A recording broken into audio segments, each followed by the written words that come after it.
Okay, so apparently I hadn't set everything up, but I have now. You're listening to Late Night Radio on the SHR Media Network. Caution, there will be mature themes explored and potentially adult language used. If conservatarian words, phrases, certain concepts, or rhetoric offends you, tune out now. I have come here to chew bubblegum and kick ass. And I'm all out of bubblegum. Freedom is never more than one generation away from extinction. We didn't pass it on to our children in the bloodstream. The only way they can inherit the freedom we have known is if we fight for it, protect it, defend it, and then hand it to them with the well-taught lessons of how they in their lifetime must do the same. And if you and I don't do this, then you and I may well spend our sunset years telling our children and our children's children what it once was like in America when men were free.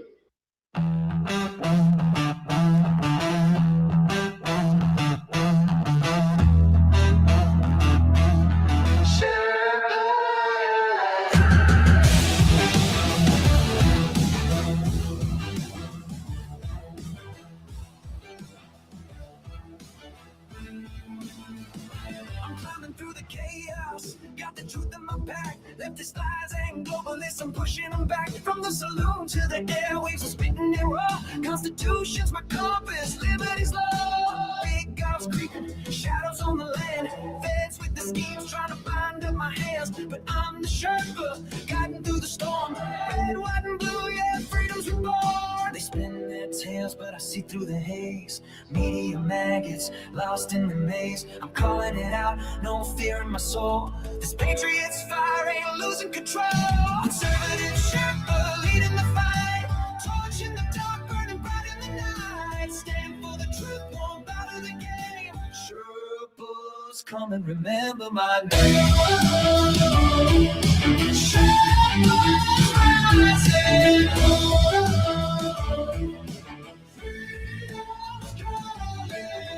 Judges twisted, trying to steal our rights, but I'm locked and loaded, got them in my sights. From J6 to the border, they're selling us out. I'm screaming from the mountain, hear my rebel shout. They mock the flag, but I'm holding it high. Stars and stripes forever under God's open sky. No globalist chains gonna cage this land. I'm the Sherpa with the truth in my hand. They push their agenda, but I'm breaking the mold. Their promises empty, their hearts ice cold. Chicago's bleeding, borders torn apart. I'm fighting for the people with the warrior's heart. Conservative Sherpa leading the fight. Torch in the dark, burning bright in the night. Stand for the truth, won't bow to the game. Sherpas, come and remember my name. Sherpas rising.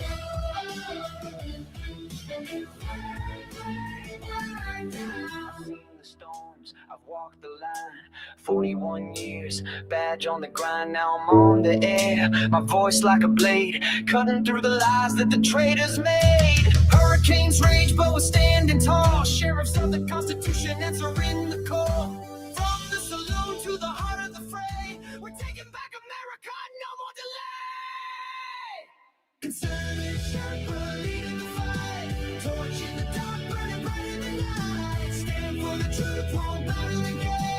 Sherpas, come and remember my name.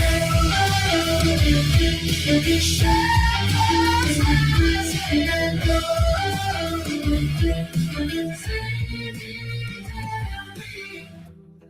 Hear my voice resound. Conservative Sherpa, freedom's battleground. Berserk, Bobcat, rules will never kneel. For God and country, this fight is real.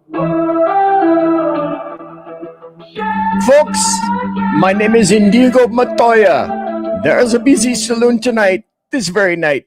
Prepare to watch. And I am BZ, your champion tonight. And I am not alone. I have another lovely gentleman with me, but I first have to tell you this. Ladies and gentlemen, boys and girls, children of all ages, welcome to BZ's Berserk Bobcat Saloon radio show, live and direct, where I'm broadcasting from a free state in Nof, Idaho. I be this guy and shit.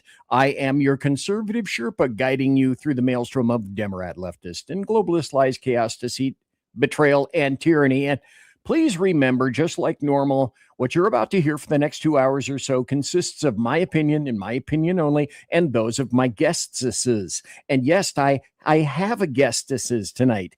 And so I am doing the job the American media maggots won't. I'm fundamentally changing America one leftist diaper at a time. We do not water our drinks, just like we don't water our conversations. We are still serving stiff drinks right here in the saloon, along with facts and history, logic, rationality, proportion, context, clarity, tradition, and common sense for people like you and me. Politics, religion, Christ, okay, maybe some Christ, crime, culture, Christ and crime. Wow, that's okay. Head exploded. Wait a minute. Did my head really explode? I don't think so. What about? No, not that.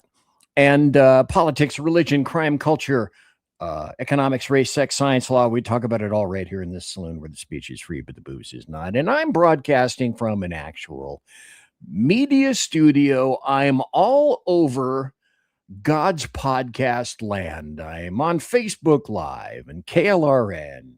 Don't Tax the Rick, and Twitch and X and Rumble and the SHR Media YouTube Usgroob channel.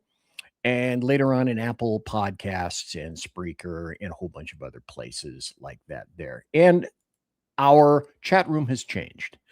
For the summertime, if you sit there, you can hear chirping birds and waterfalls and crickets. And it's a really nice place to be in the chat room. If you want to be in the chat room, go to the SHR Media YouTube channel.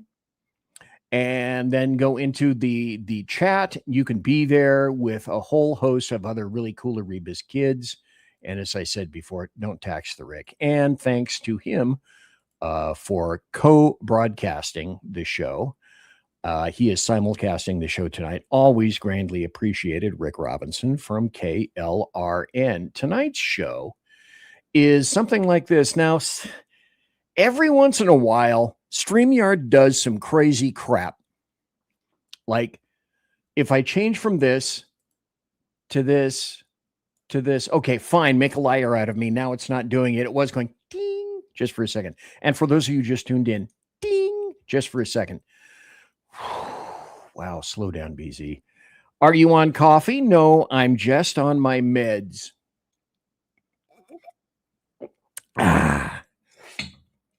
Potato water, not from Russia. You know, you can't get Stoli anymore. Not in this country. My thought is, I think they went bankrupt, if I'm not mistaken. Here's a guy, however, that has not gone bankrupt. It is LYLE Armstrong, right here in the saloon, host of Beer and BULLSTEIN. On the SHR. Hello, I've been personally responsible of keeping most alcohol companies from going bankrupt. This year is a shall we say it's been a banner year. It has been a banner year for most of the companies that I've been drinking. Yeah, it has been a wonderful banner year for you. It's been a banner year for me. For Guinness. For goodness or for Guinness? For Guinness, Woodford Reserve, for Redbreast whiskey. For a lot of different alcohol companies, it's been a banner year. Forgiveness. And tonight's show is about this. All across the United States, a handful of people are deciding everything, and we're letting that happen. And it's reprehensible, and it's terrible, and it's disgusting. My guess would be that LYLE probably has a few examples for himself. Before we start this show, as is customary, and just pretend, since I still don't have an opening, a musical opening for this, just pretend that you're hearing something like...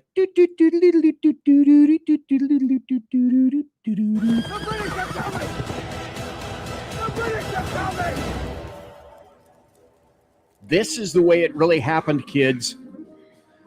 I'm old enough. I was there.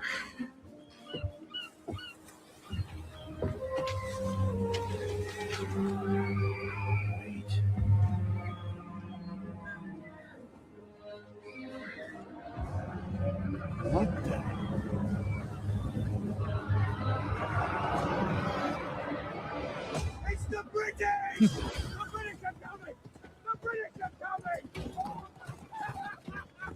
See, that was me. The British are coming! I think I have it. I helped Ben Franklin work out. They're synchronizing their efforts. Then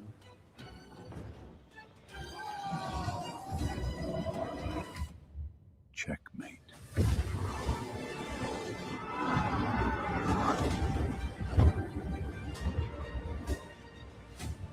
Load those f***ing badgers, you bastards! Sir, that one's biting the ram hand and pissing in the cannon. That's just proper British fighting spirit, soldier. Is that a f***ing badger? It's a fucking badger! Wait for badger! Oh, God, it's got fish breath!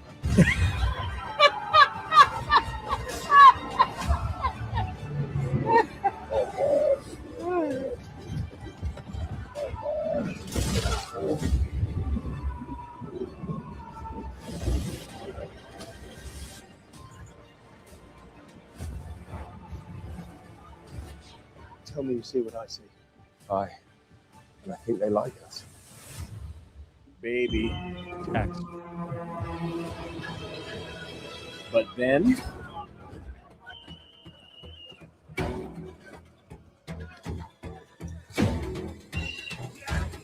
Can I get a little help?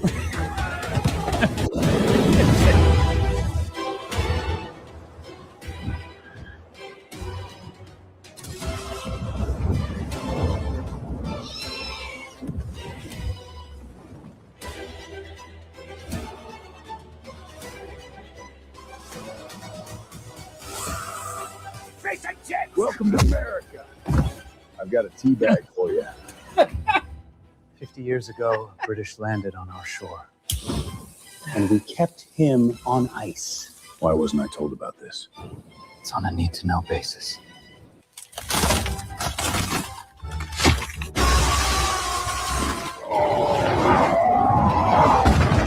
I figure it's time for a cuppa! Smoke 'em. You felons!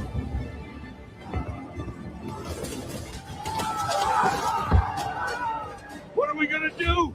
We're gonna shoot from behind the motherfucking trees. Get to the trees!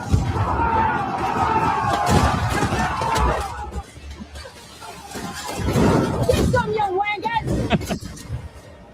Today you will be fighting for your freedom from a society completely devoid of dental care.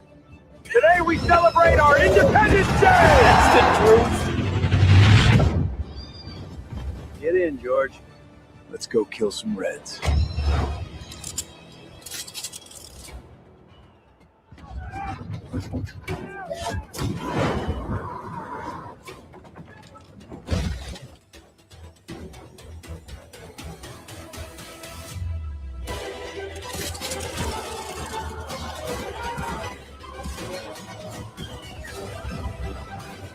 That one was a giant teacup. Did you see that?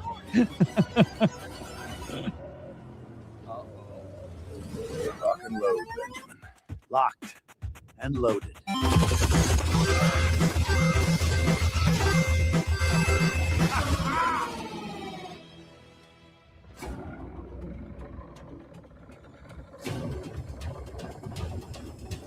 And then We need to hit that cannon! Doesn't anyone have any bullets left?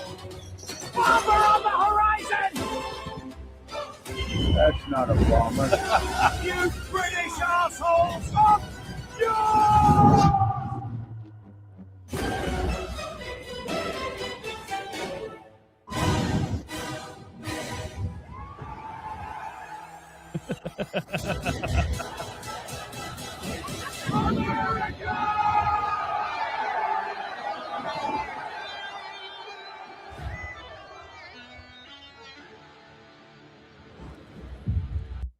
and that's how it really happened, kids. I know. because I was there.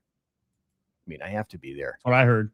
Everybody told me I was there. And then for just a moment, this was incredible.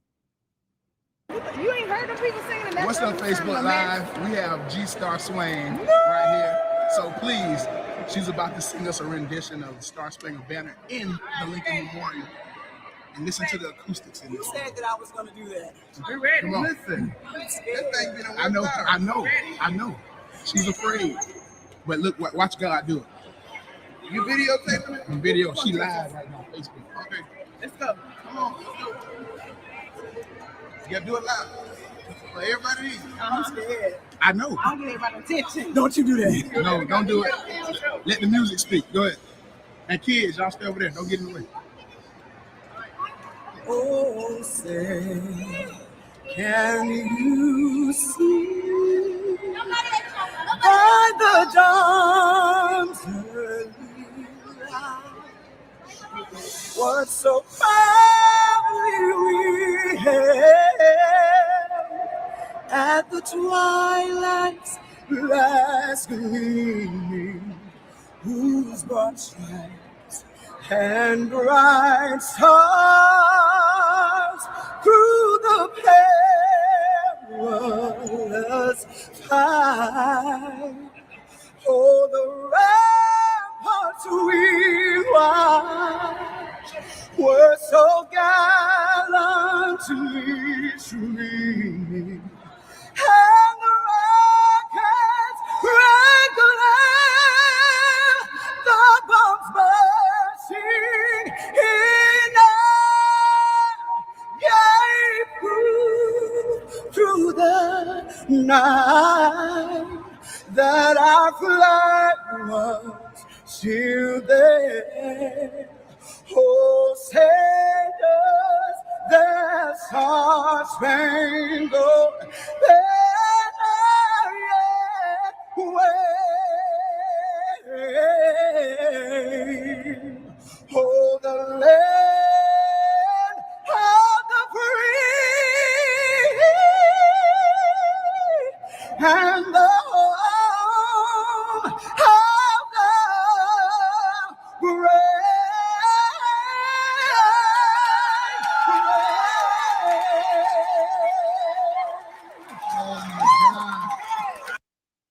Wow. God bless that woman. Wow. That's America, kids, right there. That's astounding. That's amazing. I heard that, and it's just one of those things where an individual in the U.S.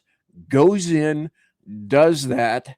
That's part and parcel of what makes this country absolutely astounding, absolutely amazing.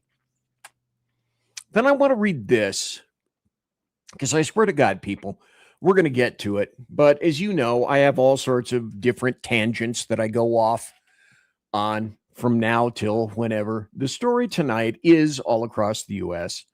A handful of people are deciding everything. That's changeable. That's fixable. That's reparable. But Jordan Peterson, a Canadian, everybody thinks that Jordan is either British or American. No, he's not. And like I say, all the stuff that I put in the show, the articles, the videos, etc., will all be over for you to see and look at in great detail over on the Rumble side of BZ's Berserk Bobcat Saloon.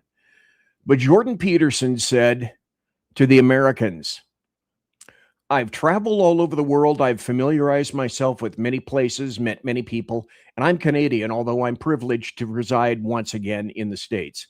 And here's something I've noticed, and it's a key element of America's continuing greatness. You bloody Americans value success, and you believe in its existence.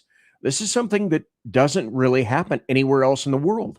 Even in other free democracies, the United Kingdom, Finland, Sweden, Norway, Australia, New Zealand, Canada, Germany, France, and the Netherlands, great countries, all, a counterproductive cynicism too often reigns. Success is equated with exploitation. Ambition is looked upon with contempt. This happens sometimes in the US too, particularly among the miserable progressives who confuse their resentment, ingratitude, and unearned skepticism with wisdom. But in your great country, by and large, striving is admired and success is celebrated. This means that more people strive and succeed in the US than anywhere else. And it's increasingly obvious. You remain stunningly more innovative and productive than any other people anywhere else on the planet. And so I say, as all should, who are fortunate enough to live in the Western world, let alone America, thank God for the United States. Thank God for the wisdom of its founders. Thank God for its faith in the free market and the natural rights of man. Happy birthday, you damn Yankees and Southerners. Long may your admirable country dominate the world. Long may your freedom and hope provide an example to those suffering everywhere at the hands of their malevolent states. May your 2.5 centuries of unparalleled success be just the beginning. Your country is the light of the world and the city on the hill. Thank God for the USA. Happy 250th, Dr. Jordan B. Peterson. Lyle Well Armstrong. Why can't Americans, actual citizens of the United States, why can't they be like that? Why can't they love America? I think he said it in the first paragraph. He's been all over the world. He's met a lot of people. He's seen how things are everywhere else, whereas our lousy leftist progressive filth that we have here in the United States haven't done shit, haven't gone anywhere, haven't actually suffered, haven't actually gone and seen how the left is treated anywhere else. Haven't been in the hills of Afghanistan and seen the kid eating dirt on the side of the road. Haven't been down in Africa, actual Africa, not like South Africa. I'm talking like, let's go to Kenya. Let's go to, Mogadishu, Somalia. Let's go in there and see all of these shitholes for themselves and see how things really are. And then come home and see about how great our country actually is.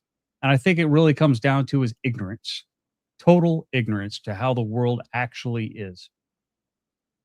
I don't disagree. Let me put this up on the screen.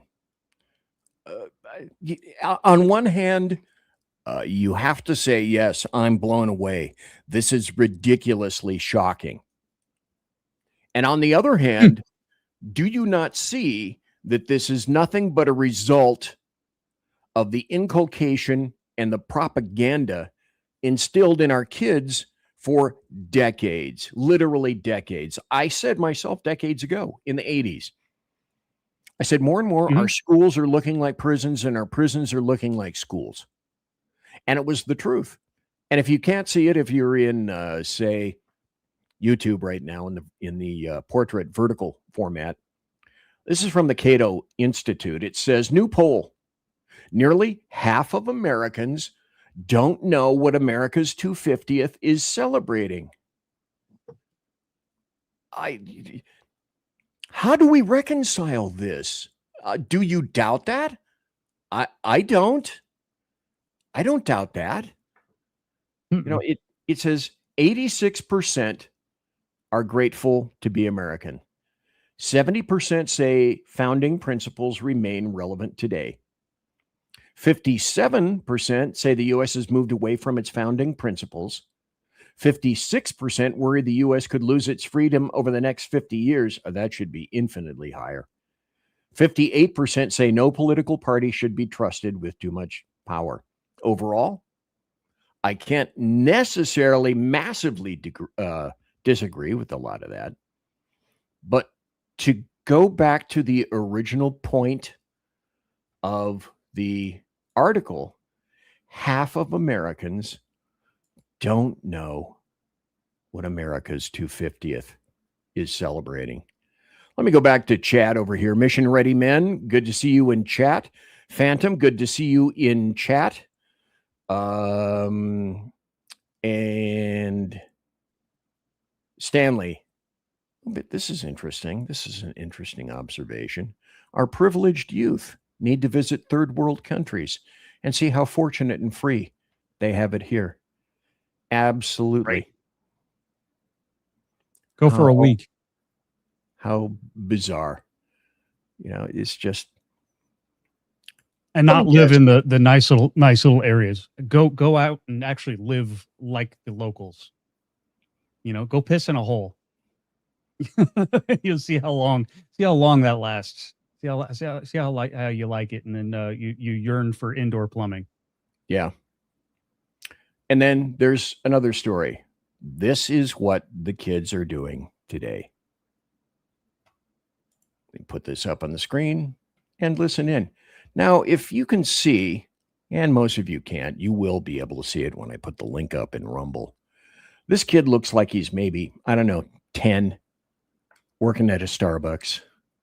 And 106 pounds. Yeah, all of 106 pounds dripping wet. You know, this kid would make a great pet for a muzzy, and that's about it, or a commie. But this is what he had, I guess it's a he, had to say for about 26 seconds. Okay, so if you're the guy who came into my work today and gave my coworkers a bunch of little pins that said, "We kneel for the flag," and other USA patriotic bullshit, just know that the second you walked out that door, I gathered every single one of them up. And when no one was looking, they went into the trash can. Because I wasn't fucking with them and I wasn't fucking with you. And I really don't play like that. Like, you told me to hand them out to veterans. Well, you told my coworker. And guess what? No veterans got them. The only thing that got them was the trash can. Hey, so if you're the... And so this unit knows nothing, but it is a product of government schools. Absolutely. It's just, this is how we got here with the lack of education and the propaganda. Now coming up is I haven't done this for a long time. I haven't done this for a really I don't know what's worse about that. I don't mean to interrupt there, though. I don't know what's worse about that. That's why you're here. It is okay, fine. You picked up all of the buttons and threw them away, right? But you had to go online and rub it in someone's face. That's I don't know what's worse, the fact that you did it in the first place, or the fact that you had to publicize it. You know, Well, if you were honestly just in it about for the principle, just throwing it away would have been enough. Done. You know, but to come in and sit there and go, oh, well, I threw it away. And I, you know, just to the guy that dropped him off, you know, blah, blah, blah, blah, blah. You know what, little boy, if I was the guy that dropped him off, I'd be coming back for my coffee the next day and we'd be having a chat on your break, you know, and me and your manager would be having a chat on your break with you. You know, it's kind of where this is, you ever heard the old adage of, you know, some people haven't been punched in the face and it shows. This kid is one of those examples. You know, you've never been punched in the face before. No, clearly. Hey, our chat is doing really well. I've killed 2 trolls already. My BSTL, right, which is my bullshit tolerance level, apparently is not being really kind tonight. Let's go on, though. I said that I haven't seen this in quite some time, so let's do this. I have not had this on in quite a period of time. The bloviating Zeppelins, HeyJackass.com Chicago death toll update. Courtesy of every leftist running that city. From the mayor, police chief, and every autocrat in the 50 wards. And then following this, I add have one to it. Oh, what? I was going to say 13 seconds passed. Add another one to it. Oh, okay. Did you do your duty for God and country? Which duty was that one? Oh, eliminating a troll? Oh, no. I'm talking about in Chicago, another body just dropped. 13 seconds passed. Did we watch it? Anyway, here it is. I have not. On stage, the Chicago death toll update. And I have a story following this. Hey, this is from HeyJackass.com. HeyJackass.com, illustrating Chicago values. July to date, shot and killed 9, shot and wounded 31, total shot 40, total homicides 12. Week in progress, July 5th to July 11th, shot and killed 4, shot and wounded 15, total shot 19, total homicides 5. Year to date versus 2025, shot and killed 202, up 11%. Shot and wounded 744, down 1%. Total shot 946 plus 2%. Total homicides 231 plus 3%. And that means in Chicago, a person is shot every 4 minutes and 44 seconds, and a person is murdered every 19 minutes and 31 seconds. The bloviating Zeppelins, HeyJackass.com Chicago death toll update. Courtesy of every leftist running that city. From the mayor, police chief, and every aldercrap in the 50 wards. And here's another loving story from Chicago. During the July 4th weekend, at least 21 shot and 3 stabbed in Chicago during that period of time. 2 of the shooting victims succumbed to their wounds. The Chicago Sun-Times noted that at least one of the stabbings was fatal as well, observing that a total of 5 people were killed via various means over the weekend. And around 2:40 a.m. Monday, a 72-year-old man was fatally stabbed during an argument in the 6200 block of South Laughlin Street. Proving once again, Chicago, it's my kind of town, as everybody clearly knows. And now I believe it's our turn to go into, well, perhaps some news. Do I have new? Well, let me show you what I had tonight. Anyway, the story is about all across the U.S., a handful of people are deciding basically everything. And we had the Chicago death toll update. We will have stand by for news, and we will have happy stories. Right now, it's stand by for news time coming.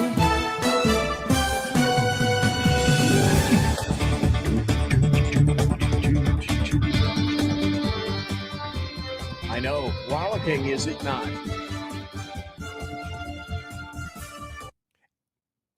What? That didn't peter off at all. Oh my gosh, it's Not at all. Cut, done.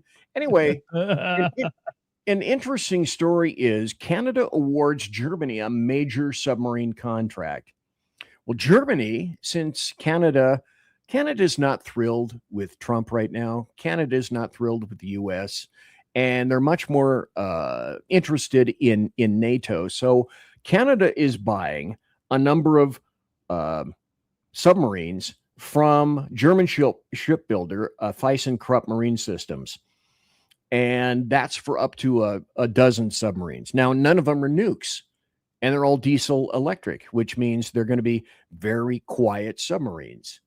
And that's kind of the point with diesel electric, except, of course, when they're running on diesel. Now, I mention this because there's another story that just came out.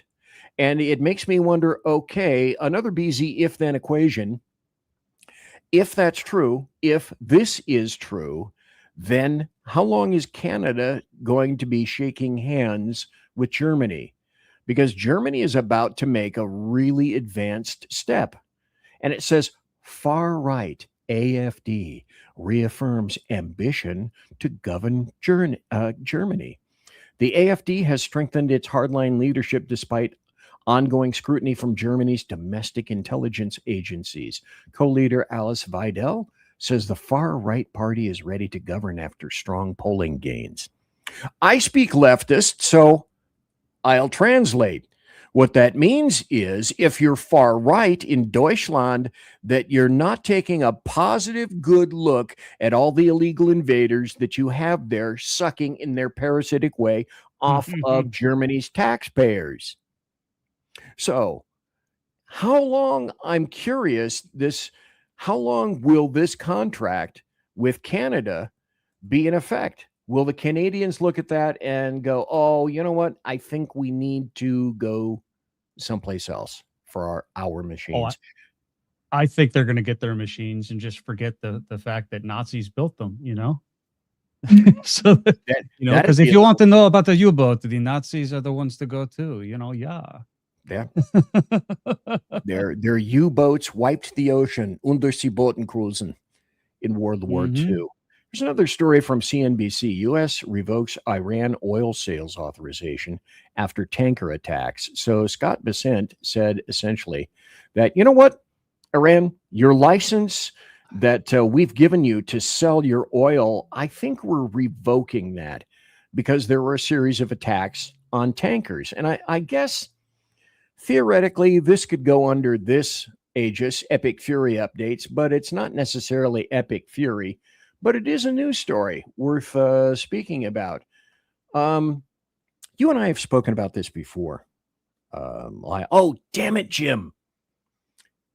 Number one, I missed a break, so who cares? Number two, I forgot to ask you at the very beginning of the show, tell us about you, tell us about a little bit of your experience, and tell us about your show and who you is.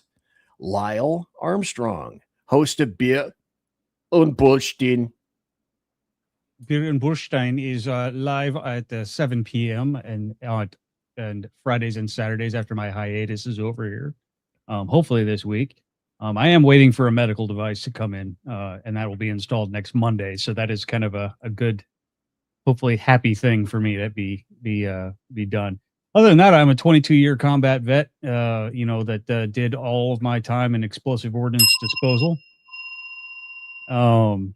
So I'm kind of the guy that would pick up the roadside bombs, or when your base got mortared and all the stuff didn't go off and you found one out in the parking lot. I was the guy that came and got rid of it for you. That, and we kicked in doors and shot people and, tried not to get knifed and all that other good stuff. And so tell us about the nature of your show. You've got a show coming back. I don't know if it's this week, it may be next week, depending on when the return of your bionic arm comes in which you will be able to crush walls with a single grasp. The nature of the show is it's kind of a variety show. We do topical, what's on the menu for today. If when the Iran war broke out, that was our topic du jour.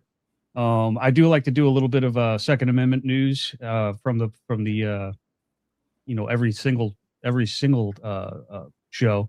But basically, the show is from a combat veteran's perspective and from a constitutionalist's perspective, and how far we've gotten away from all of that, and where we actually should be. So, case in point, when people come into the chat and say, "You're all Trumpers," no, I'm not. I'll call him out just like I call out everybody else, because he doesn't follow the Constitution just as much as the left does.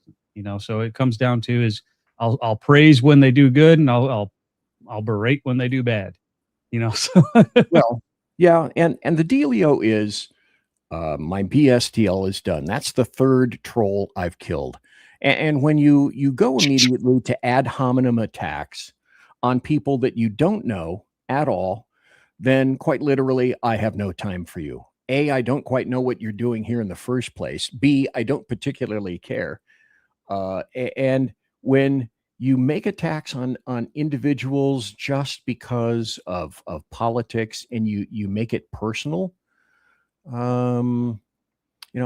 like my mother-in-law said before she passed away, she said, some people are put on this earth to be nothing more than examples of what not to do. Or occasionally, some people are put on this planet as examples of whom to kill. Man is not inherently good. I don't believe that for a second. I believe in God. I don't believe in man. And for those people who feel that they have to come and make some input here, you're welcome.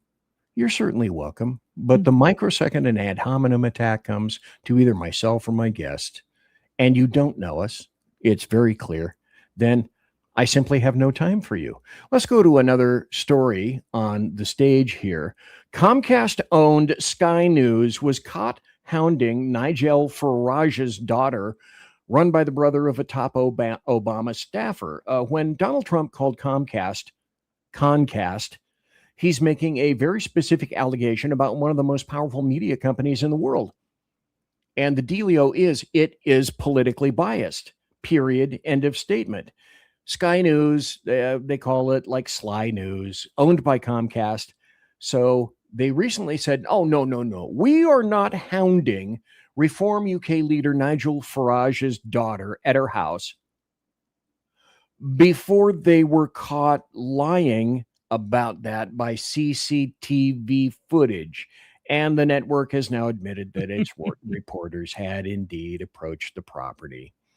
And so a continuing indication that they are lying. And to which it's now, oh gosh, am I ready for this? Yes, I believe that I am. It is time for, I think I have this. It's time for happy stories and good times. And here's a happy story. Oddly enough, it's from CNN. OPEC is in a struggle for its survival. It could also mean and yield $40 oil. The Iran war, this is from today or yesterday, as a matter of fact.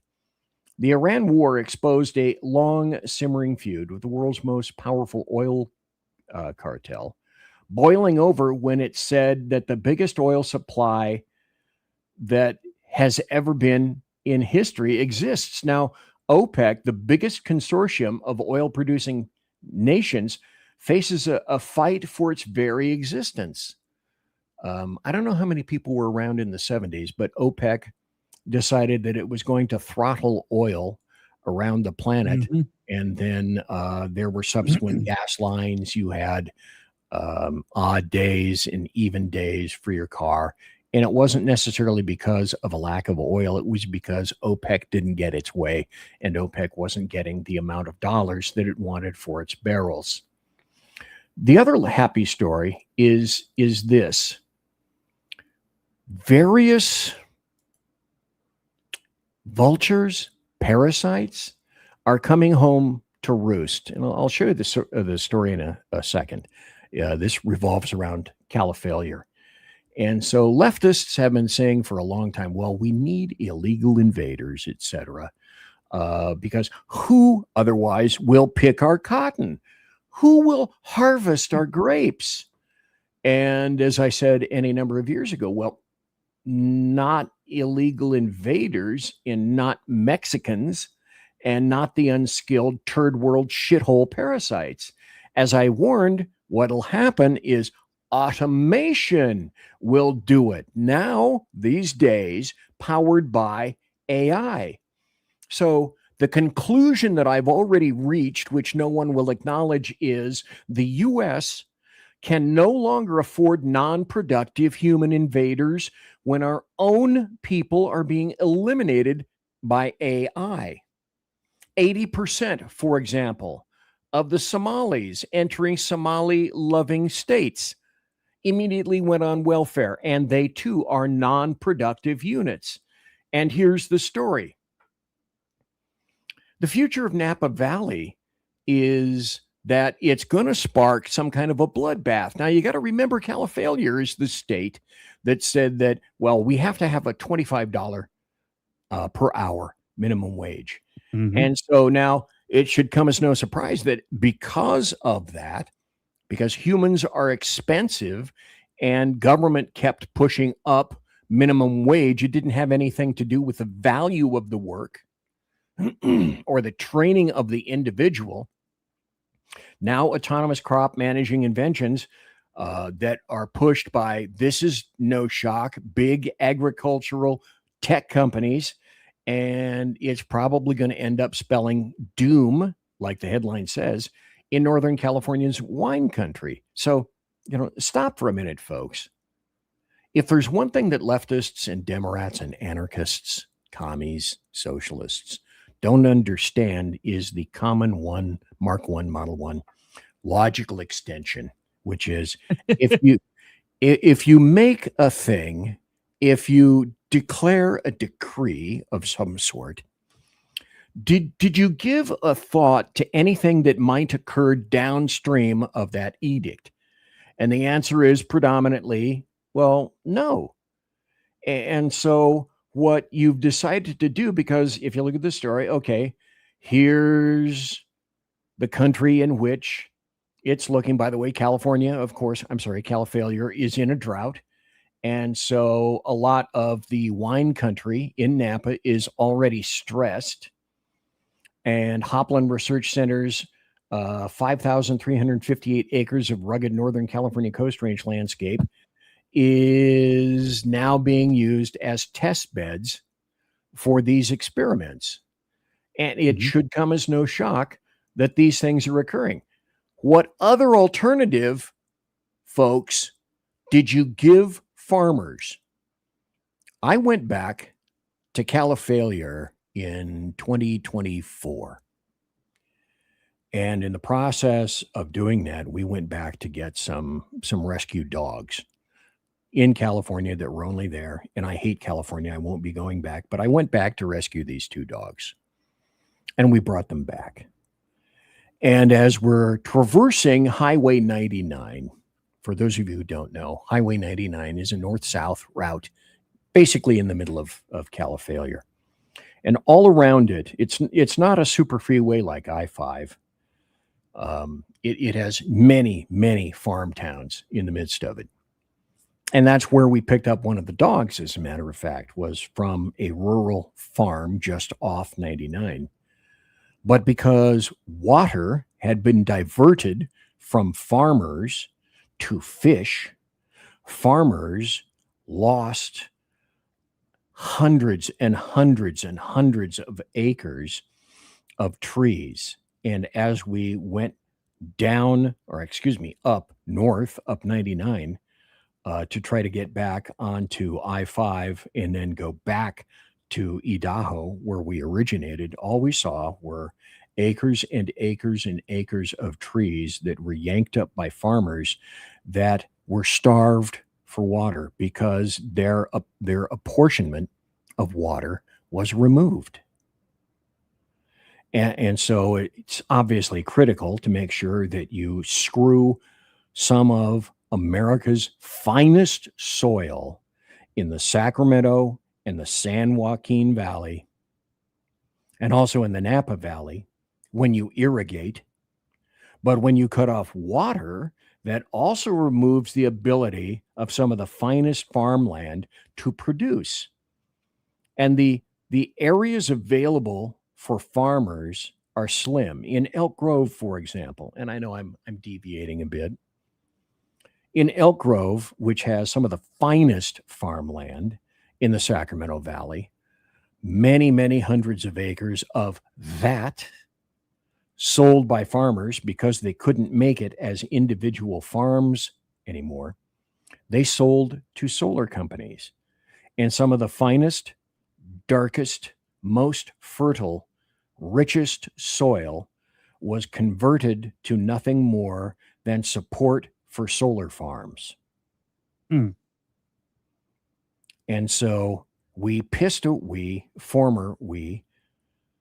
Califailure pissed away trillions of gallons of water for, at the time, 5 surveyed bait fish in the Delta, and let the water flow out to the sea so that those 5 counted bait fish could survive. Califailure is just insane. Wasn't one of them the Delta smelt, and it wasn't even like indigenous to that area? The Delta smelt was precisely that fish here. Thank you. And they counted. It was the job of Fish and Game to count the fish so that they had a semi-accurate summary of how many fish were available for saving. The last count in the early 2000s was 5. And yet, for those 5 fish, they simply let trillions of gallons of water, completely unstopped, flow out to the sea, which could have been used for all these farms and all these farmers. Jesus. And they're not even indigenous to the area. No, quite not. And that having been said, it should be no shocker. See, because what occurs in portions of Califailure will spread to the rest of the areas of Califailure, though it may be starting in Napa with regard to vines and wineries and the growing of grapes for wine. It will spread because once the machines are discovered that have the ability to softly pluck the grapes from vines, then those machines will be made readily available for other crops as well. And so you push to the point where the only reaction is to do something else, as, for example, the minimum wage in Califailure. And then now in Califailure, you're seeing kiosks replacing people to take orders at fast food outlets. And there are even some of those in Idaho these days. And that went rampant all across the fruited plain. And so the point, children, is that there are always consequences for the leftist actions. And though I said, yeah, the point of the story tonight is, okay, a minimum amount of people are deciding everything, and we'll be getting to that. I will be concluding happy stories with this. This is from the New York Times. Trump administration rolls back dozens of gun regulations. Critics say the administration is weakening public safety. Proponents say regulations would be where they were before President Joe Biden took office. There can be no ceding whatsoever. And that's why you can never cede a win, according to leftists and Demorats and anarchists, to President Trump, no matter what. That is from what TDS spreads.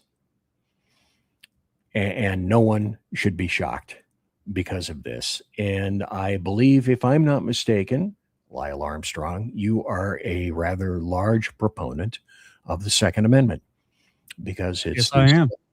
It's the second that protects the first. And the first, and all the others. Yes, and the first is what I believe in around here, except with regard to trolls. If you're not here to speak nicely, then I'm not here to have an interest in you, so to speak. The thing that we're going to have to move over to now is this. I found this article probably, I'd guess maybe a month ago, something like that. And it made an impression on me. And I spoke about it at least a month ago. And it's true then, true now, and always will be in the future. A long time ago, because I'm this old, my 60s civics teacher, Mr. Helms, said, Democrats don't win elections, Republicans lose them. And we are seeing, and we have seen for quite some time, that axiom continue to be true in terms of the people that are going out to get the vote are the minority and are forcing minority views on people that, in truth, are apathetic.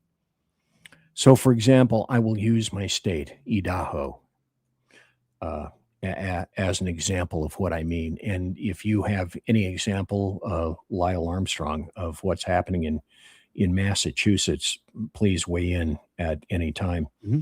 But in the last election in Idaho, which is predominantly red, there are some enclaves all around Idaho.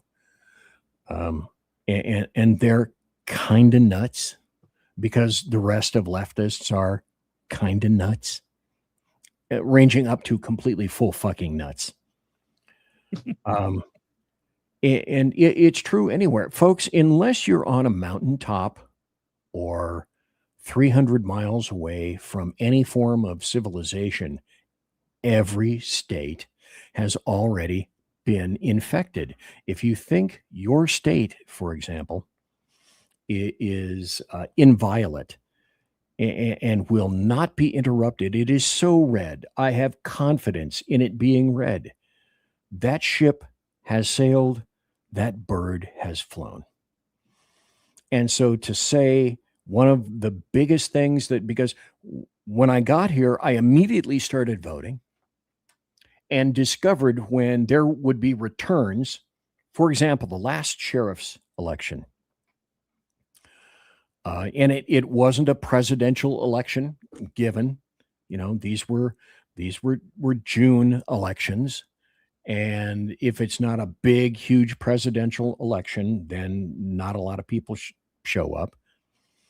But there of two candidates that I'm thinking of, One was re-elected and incumbent, and a paltry 15% of the people in the county, which is not huge to begin with, came out to vote. So the difference between a winning sheriff as opposed to the constitutional sheriff that I voted for was a couple of hundred votes. Now, kids, all politics is local. But if you refuse to get out to vote, you shouldn't be shocked and appalled. Shocked, I tell you, that the candidate you wanted, for example, didn't win. And then Califailure is another story entirely. And I'm mostly done with talking about Califailure because I don't live there anymore.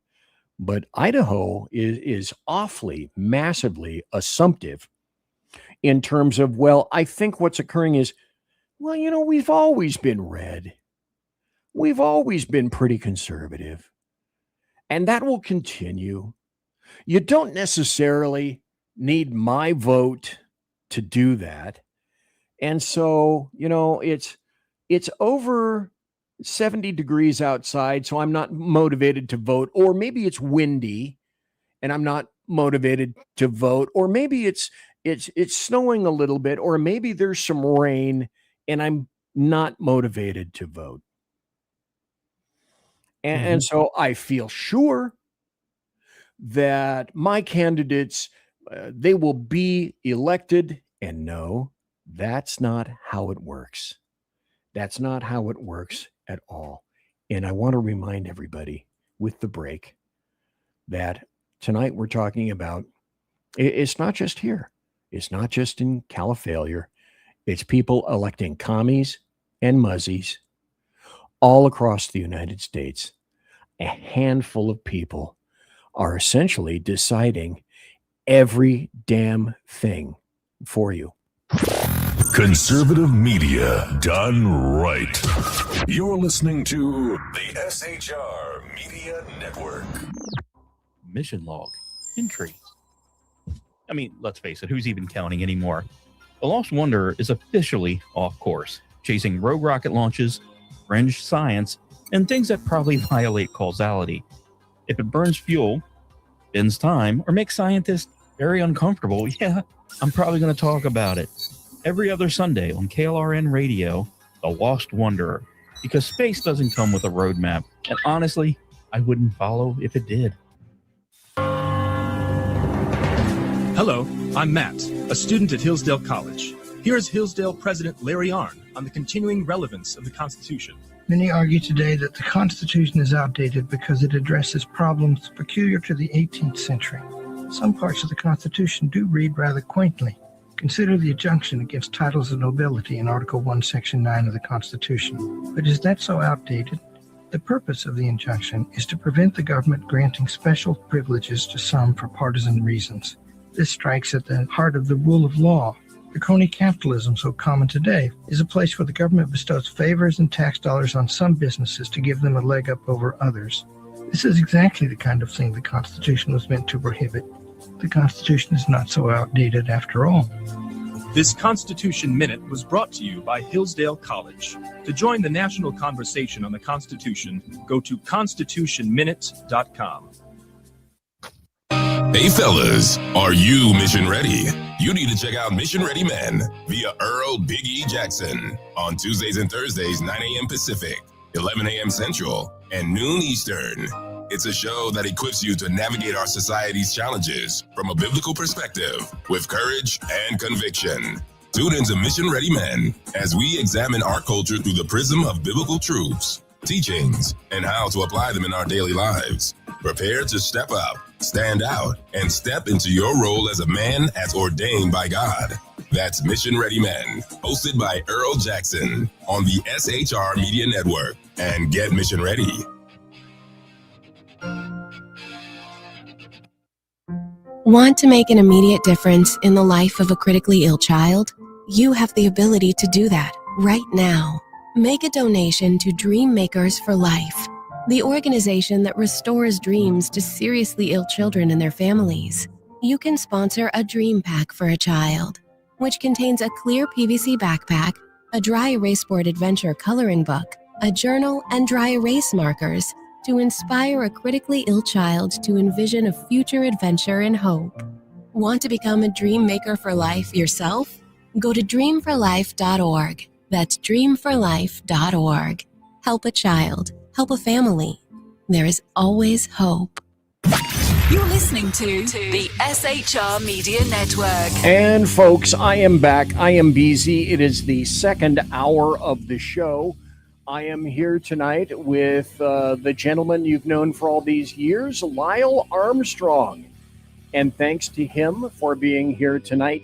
He of the Beer and BULLSTEIN podcast, which shall likely return, confirmation or denial perhaps, Friday, maybe Saturday, maybe, if not this Friday and Saturday. I'm hoping to return this Friday. It all depends on how my back is feeling. The good news is Monday after that, they're installing a nice little medical device into it that should take care of all of that. So I heard that afterwards, modern science is going to help. You will be able to lift the average Kenworth dump truck. That's what in Matchbox car form. Yes, I'll be able to take care of that. Okay, great. So let me add this to the stage. I spoke about this and pop in whenever you wish. For example, Massachusetts. How does Massachusetts go in terms of the numbers for voting? It's I guess you would quantify it as most definitely a blue state. Oh, it is most definitely a blue state. We break it down by town, mainly, and then by county, obviously. But like my town is 50-50, which is kind of an interesting little area. So sometimes we're red, sometimes we're blue. You know, we're kind of a purple area for the most part. But then you get into it really comes down to is like we are suffering from TDS just like everybody else around here. So if it's Trump, it's toxic. So therefore it must be bad. So it definitely went blue hard, and I mean hard after the first election. And then the second election, I'm guessing that was a foregone conclusion. It was a foregone conclusion, and that there was a lot of apathy at that point, and it was kind of on both sides, you know, because you had the Trumpers that were all like, "Oh, we're already in office, we won, we don't need to do this. Look at all the good things he's done. He's a shoo-in, blah blah blah." And then, you know, next thing you know, everything goes Joe Biden, like landslide Joe Biden. Not that I didn't go out and vote. You know, I've voted everywhere because I look at it this way: if I don't vote, I don't have the right to bitch, and I like to bitch a lot. Oh my god, that is the truth. So if you're not interested in partaking in voting, then why are you interested in complaining? You're letting someone else make that decision for you. And here's the deal, though, with it. When you're talking about illegal voting, see, I already have something to bitch about there. You know, when someone votes illegally, they took my vote away. So it comes down to is even when you vote, there's plenty to bitch about because your shit's probably already been overridden, you know, first and foremost. So if you didn't vote, not only did you not vote, but you allowed for an illegal vote to count twice as much. Does that make any sense? Yes. And the point of that is, how is it that Americans don't seem to think that that's of any significance? Because Americans are dumb and haven't spent any time anywhere else and seen what leftist policies actually bring about. The socialists have never actually lived in socialism. The communists have never lived in communism. They need to go there. There's a reason why the Cubans, like I'm talking like 1960s, 1970s Cubans, The Democrats didn't want to have anything to do with them because they just came out of a communist country. They knew what Castro was doing to people. They knew what was going on about that. They didn't want anything to do with Cubans out of Florida. And that's why they voted right. That's why Florida right now is red. I'm going to tell you that right now. Oh, very much so. Very much so. And that's why Miami went red. Miami of all freaking places. It's one of those things that the leftists don't live with what they preach, first and foremost. Secondly, they don't go and visit what they preach and actually, experience it. I mean, you said it the best, in the last segment, who's going to pick our cotton? Who's going to pick our grapes? I'm like, it's amazing that the Democrats have yet to actually evolve from slavery. Who's going to pick our cotton? I mean, Jesus Christ. I mean, come on. I mean, we can't even evolve beyond that. Who are we going to pay slave wages to come here and, pick our cotton? I mean, can we get like any more racist than that? Well, they haven't even evolved past the 1860s. But Tyrus, oh my God, and I'm shocked that Tyrus said this probably a month and a half ago on Gutfield. But he's one of the few guys that doesn't mind telling the truth. And essentially what he said is there are more racist blacks now than at essentially any other time. I'm paraphrasing. And he said most blacks today in what I would term lurks, leftist urban rat cages are racist.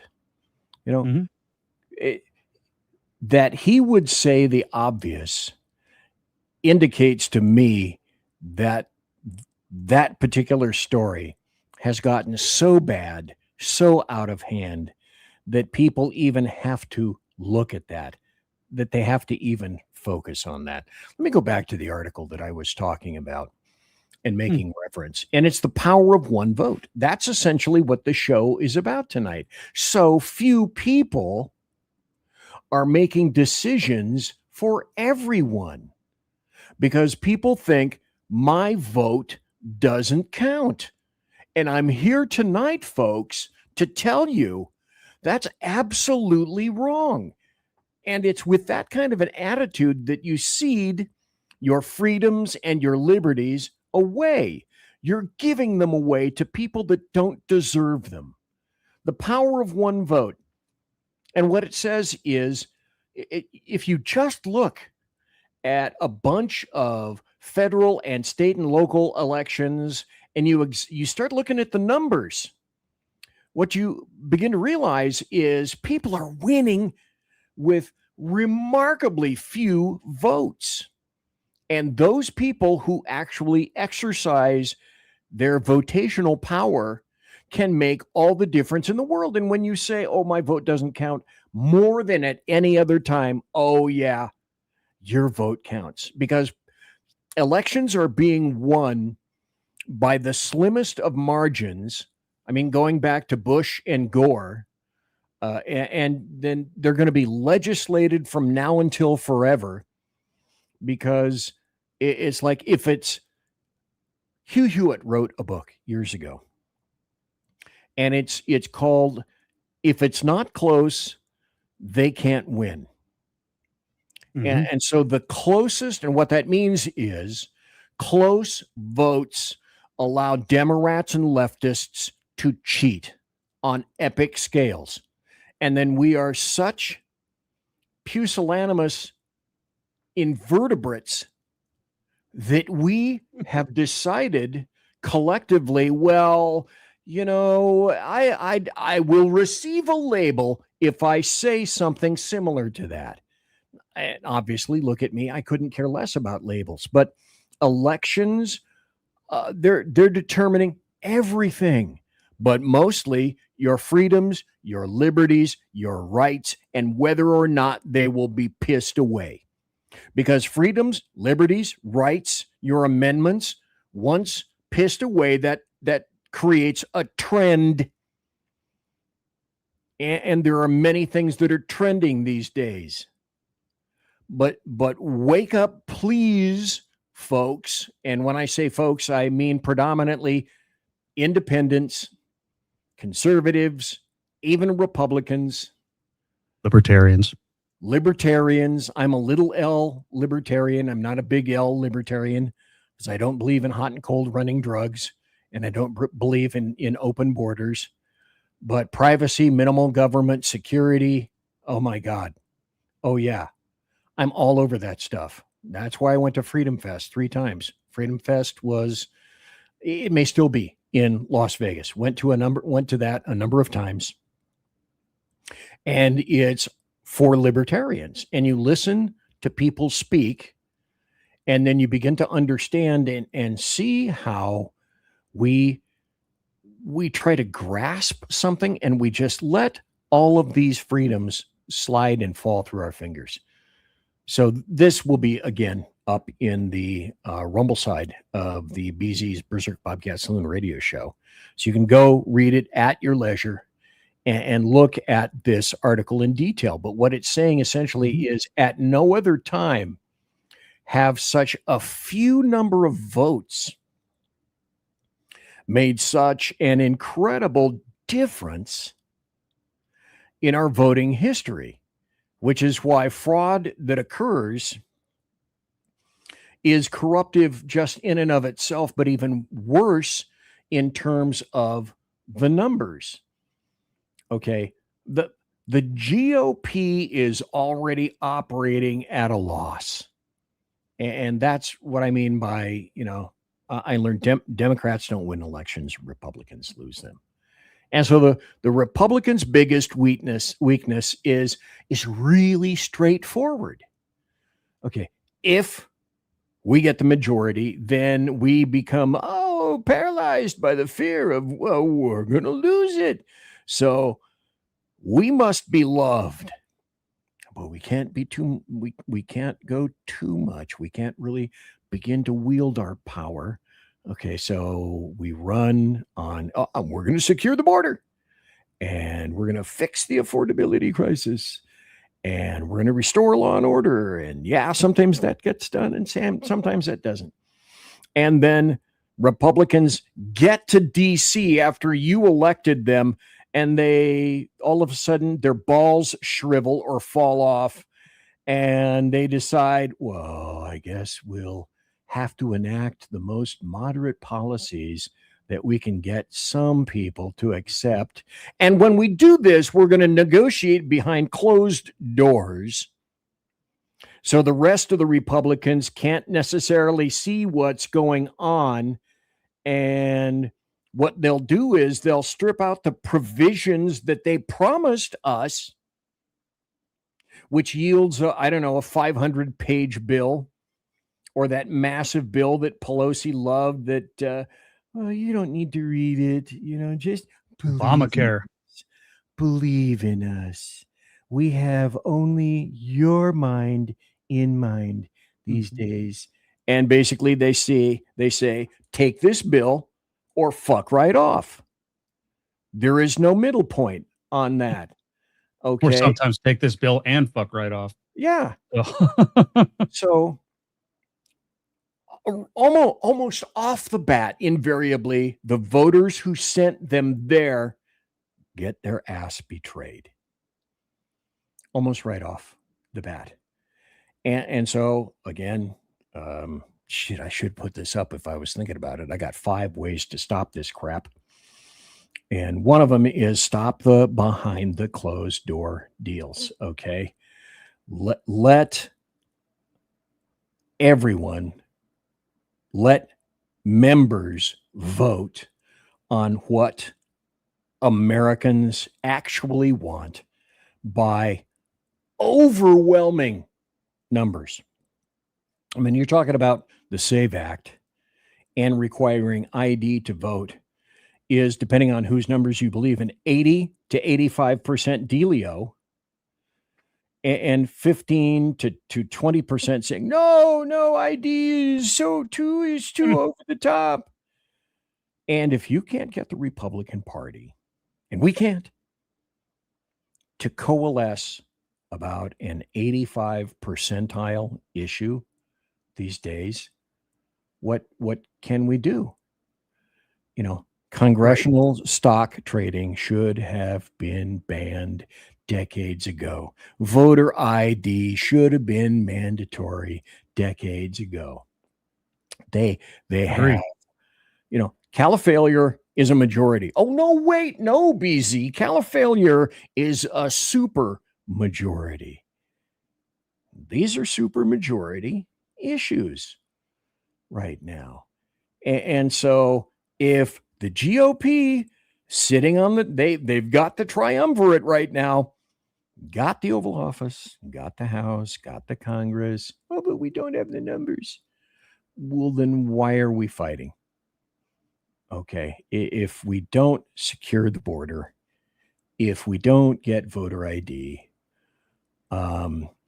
if we don't talk about the costs that are crushing people and the onerous regulations that produce all that crap, and like BZ's logical extension, you can't see further to figure out how that's going to affect everybody because it does have deleterious effects, period.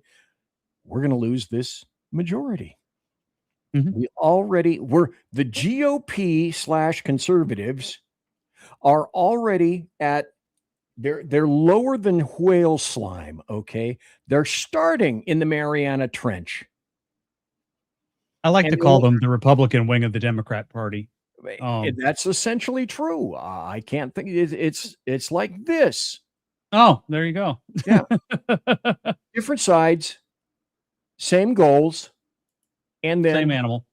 It's this, shaking hands with each other and then betraying the crap out of everybody else. The other thing we have to think of and consider is with regard to SCOTUS. They've said 5-4 last Tuesday, a week ago, that birth citizenship, that's just fine. That's okay. So Charlie Kirk in 2021 said, hey, imagine if a pregnant lady broke into your house and had a baby in your living room and then says, oh, now she's got a legal right to stay in your house forever. That's how insane it is, granting birthright citizenship to illegals. And a lot of people realized after Tuesday, this has got to happen.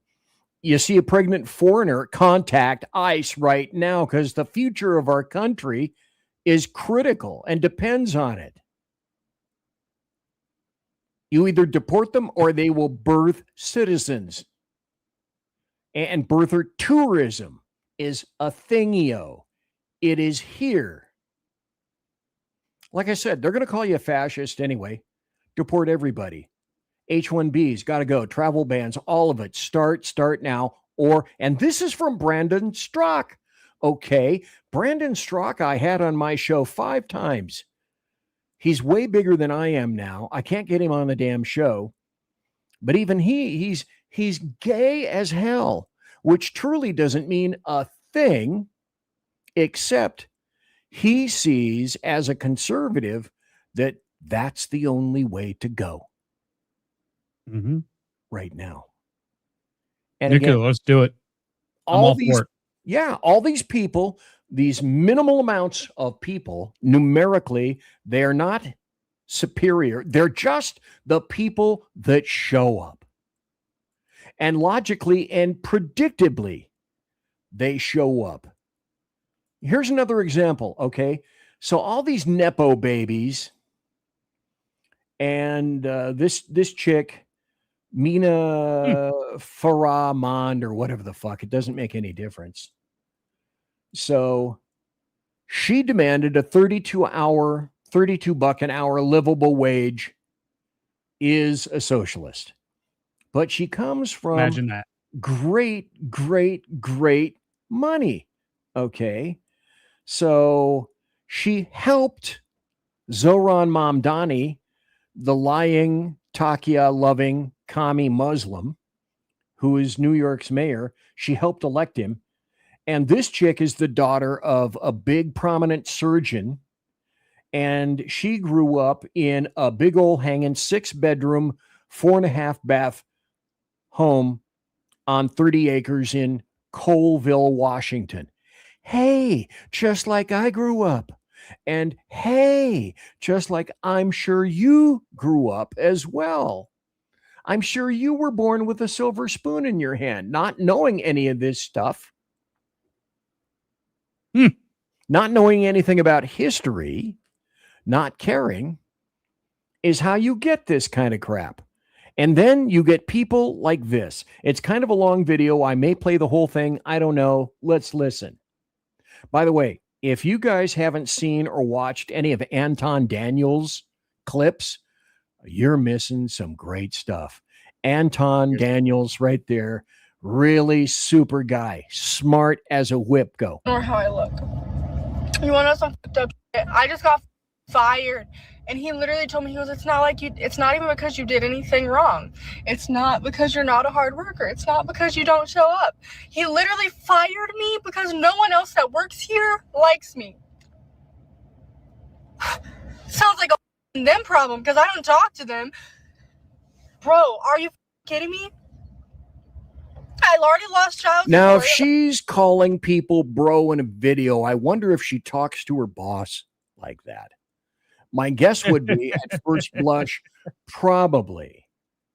Bro But- or dude. Yeah, bro, dude, like completely. I have had supervision of any number as a sergeant, a supervisor of any number of groups. And the smaller a group it happens to be, the more someone who is an underminer affects the group in a negative fashion. And if you don't fit, if you don't meld, if you don't assimilate, then my job was to force your ass out. Because we all profit when we get on board a unified message and forge ahead. And an underminer can kill all of that, can kill every goal that you may have set for your group. That's how groups work and function successfully. Like, I'm not getting any money. I'm already in 3 weeks. If I don't find a house, my kids and I are going to be on the street. And you Okay, stop. Whose fault is it that you got pregnant? Oh, women, don't listen to this. The onus is on you. Oh, well, you know, what if he didn't use it? I don't care. I don't care. The onus is on you as the mature individual with a vagina to make sure that if you don't want kids, if you can't have kids, don't have kids. Hey, what There's were a the whole number three? of places out there that help people not have kids. Yes, exactly. My guess is this is not probably a very conservative woman. I'm just guessing. BZ, I don't know. I've not gotten into her brain. I'm not psychic. I can't do that. No.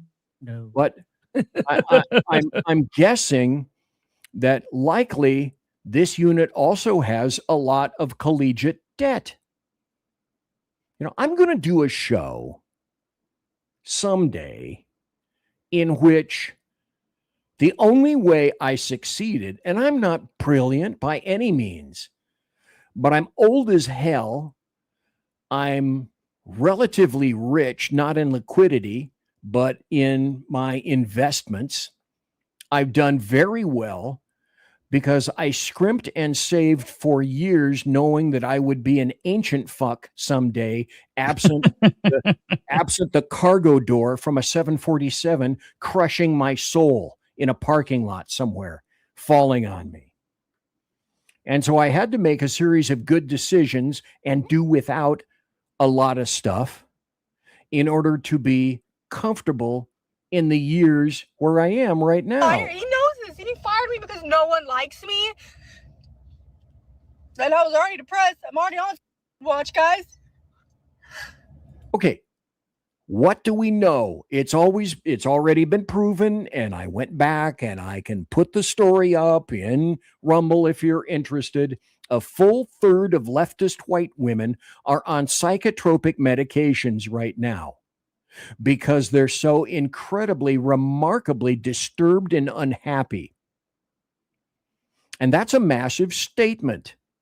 And this is another. They don't like anything and they don't like anyone. And I see them every day. If this literally fired me because no one else likes me. Stop. BZ, you stupid idiot, you sexist, you misogynist. Why are you playing this? Because this bint right here is a perfect moron susceptible to socialism, which today isn't. If I get to it, and I probably won't tonight, I have numerous examples of socialists saying out loud, well, the goal for the DSA is not socialism, it's communism. It's outright communism. I agree. Well, here's something weird. I'm not a communist. I'm a Demorat socialist. Right. I'm sure you are. I'm sure you are. Because that always leads to, hey, the fundamental flaw of socialism is believing you can lift the poor up by dragging the productive down. You don't end poverty, but destroying the engine that creates wealth. Imagine that. And would it surprise anybody that Cuba is dark right now? It's a communist country. Would it surprise anybody that in high temps, New York City is going brownout and is going blackout by segments? Oh, gee, do I have something for that too? What did socialists use before candles? Oh, that's right, electricity. And here's another truism. This is a direct quote from Muzzy Kami Mamdani. We'll replace rugged individualism with collectivism. From the Little Red Book of Marx. They even and kind of look Engels. like each other. Yeah. From the Little Red Book, of which I have a copy and I was going to bring for the show today or tonight, but I forgot about it. That's right out of Marx and Engels. And Stalin said the exact same thing. The individual is nothing. The collective is everything. And then you mentioned libertarians. Hey, Ayn Rand, characterized because you're going to have the Ayn Rand caucus at every Freedom Fest, met a ton of them, read her books. Ayn Rand said, the difference between communism and socialism is the difference between murder and suicide, which is not much. So my point of putting this unit up on screen is, here's your perfect subject for socialism. And then where does this thing learn that kind of stuff? They sit in classrooms and they learn it. Propaganda in government schools. And they get all sorts of Marxist professors pushing equity and open borders and eat the rich. And those same elites fly private and they hoard wealth. Imagine that. And so the working people, working Americans all across the nation see skyrocketing costs and crime and chaos in blue cities that are backed and running on those exact ideas. It makes everyone think, well, okay, how is this making such an inroad? Is it possible? And I was going to do another break, but I'm not going to do any more breaks, which everybody is, I'm sure, happy about, unless you got to pee. If you got to pee, you're an adult, go escape. Hit the jettison. I brought 2 beers. That's right. Thank you very much. So the Demorats are encountering a massive schism. And the Demorat party has fallen apart. And one aspect of the party, although if it remains a party for any length of time, I'm not exactly sure. But one aspect, one side of it is promoting Marxism and socialism and communism. Well, if you hook your success to socialism, there isn't frequently in reality. Now you can get and espouse multisyllabic words from here until, Tacoma. But there really isn't a dime's worth of difference between the two, and it will customarily lead to communism. Ask all the people in charge from the USSR that had multiple dachas as the other people stood in bread lines, multiple bread lines, like the Times of 29 in the United States. But this was in communist Russia. It must have been so good that people still want to escape their crap shithole areas to come to the United States because we're so bad, dude. Or when Stalin used food as a weapon in the Ukraine. Sure. And like Lily Tang Williams told me to my face a couple of years ago, I made a replay of her show about 2 months ago. And she said, China was lying to you. People are saying that, 100 million people were killed behind communism. And what she said is, no, just in China, 50, because she lived in China under Mao. That's what my cat used to say. Meow, meow. Damn communist cat. She said, no, Mao starved an additional 50 million people because they were, in globalist terms, useless eaters. So add 50 million to 150 million, and in reality, you can probably tack on another 50 million. So roughly 200 million people have died to prove that communism is so good. It's to the point, you just haven't found the right person to do communism yet. Communism, ideas so good they have to be mandatory. Yeah, exactly. So, when America was built, I'm going to wear this hat probably next week. It says liberty without compromise. And when you build a nation, we're a great experiment on liberty and rugged individualism. Mamdani himself specifically took to task that word. Rugged individualism, that's so terrible and heinous, oppressive, it makes me want to cry. Free enterprise and capitalism and opportunity, because what did they say? You will get an opportunity, but there will not be unity of outcome. No one is guaranteed an outcome. You can pursue happiness. No one is stopping you. Nope. Unless it's a leftist Demorat or lurk. But you have the wherewithal to be where you wish to be, where and when you wish to be there. Hard work should be the determinant of success, not holding on to the coattails of mommy and daddy or government, which altogether way too many people want to do. Government, folks, creates the problem, tries to solve the problem, will charge you money, time, and sweat to solve the problem. You will pay for it in more taxes to solve the problem. And the problem is never solved, although they will promise to your face 1,000 times, this is how the problem will be solved if you simply would spend more money. So we're talking about two fundamentally different views of the world and of the planet. And this is what we're getting right now.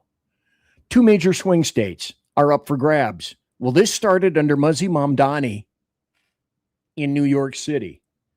And now it looks like, what do we got? We got a shit ton of primary wins in Colorado. And we got a bunch of wins in New York with Mamdani. The Demorat socialists, who are not Demorats, and they're not socialists, are eyeballing right now Michigan and Wisconsin.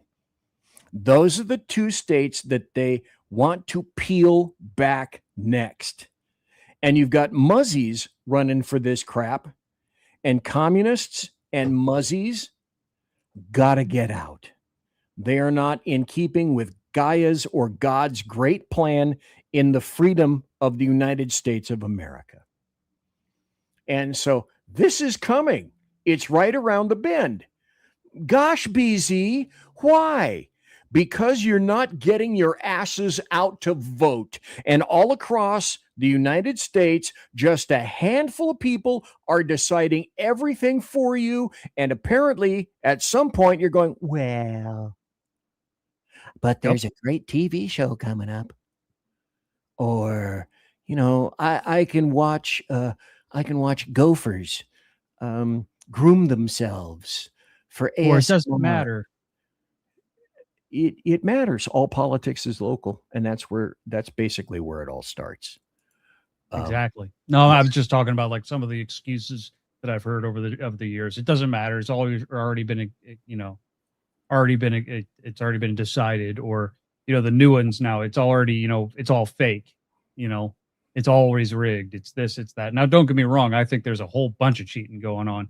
However, you know, you need a vote to make it too big to be cheated on. You know, that type of deal.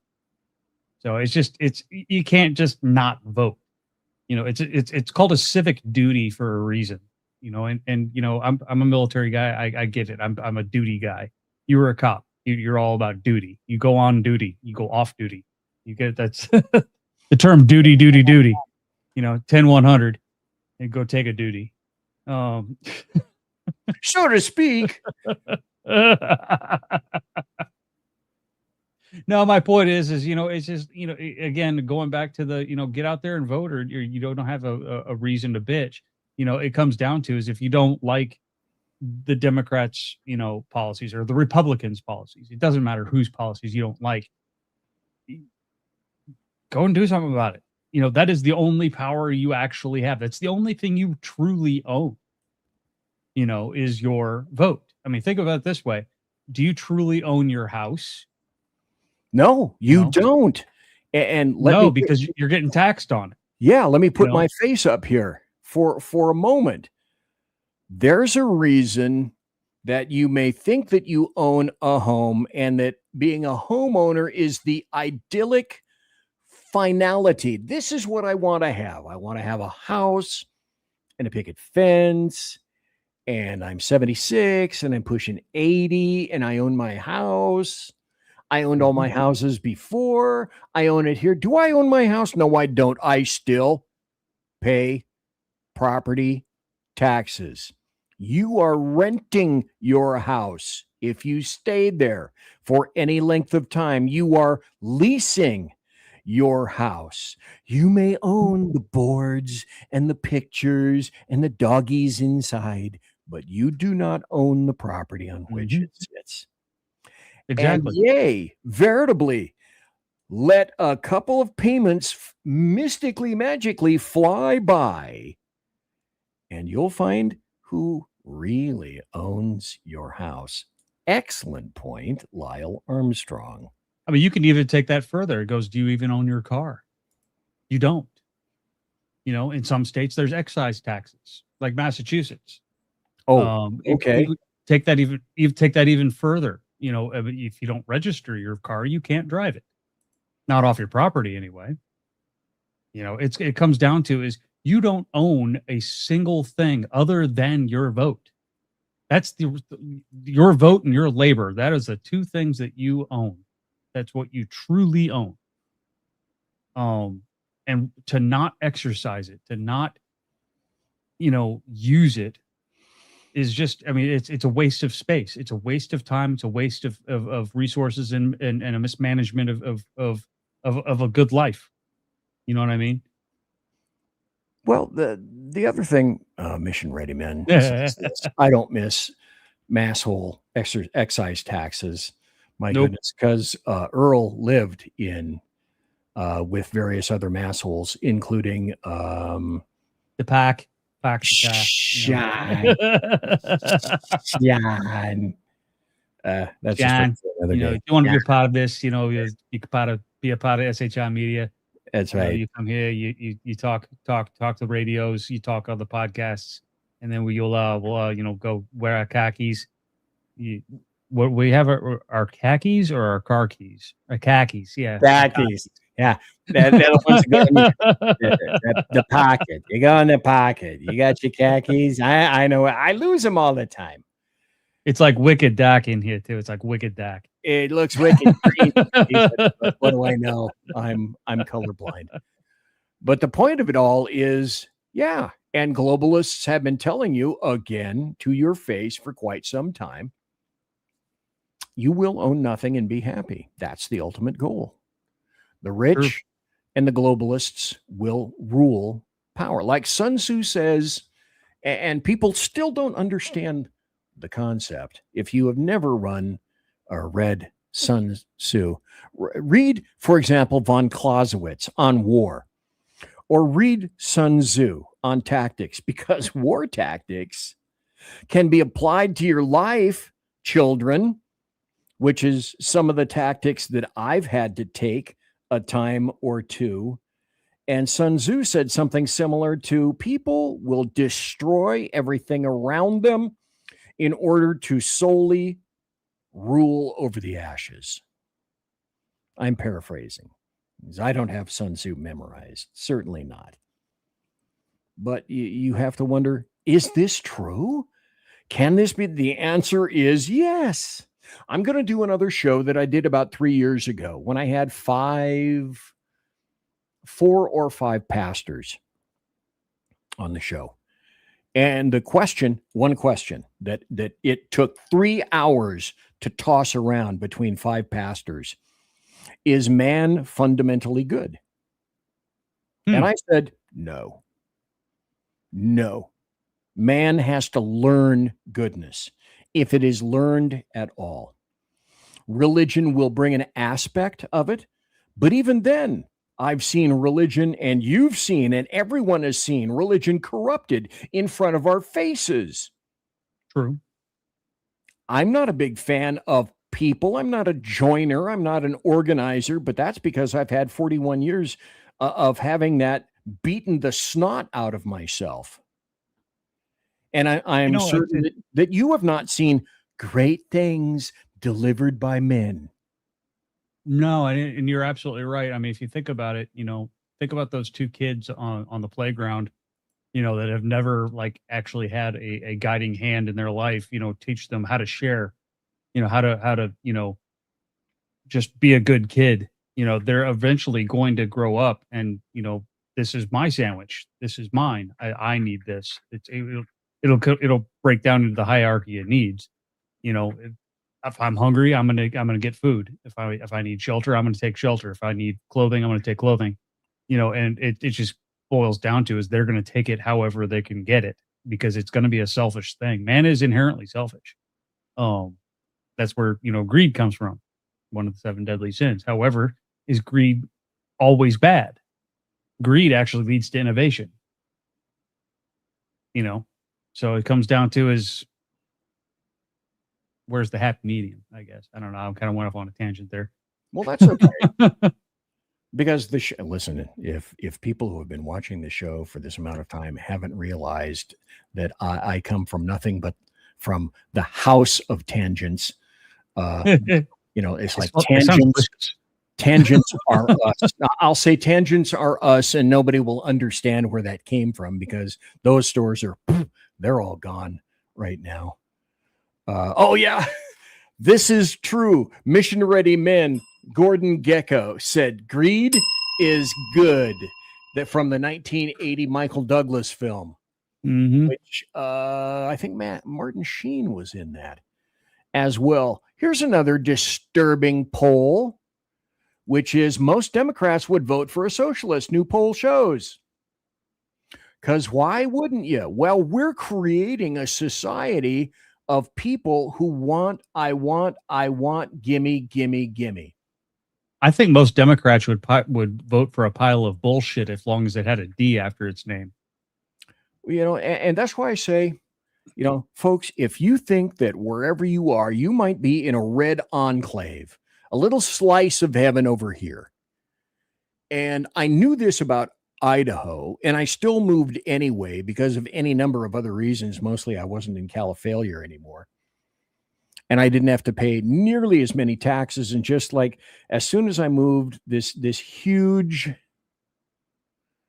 weight, a fiscal and mental weight, came off my head and came off my shoulders. It's like, I'm glad I'm here, but this ain't perfect, and Trump isn't perfect. And I took Trump to task for probably 45 minutes to an hour last week. There are a lot of things that he's doing that I don't agree with. If you're struggling to sell your house right now, just know you're not alone. Oh, shut up.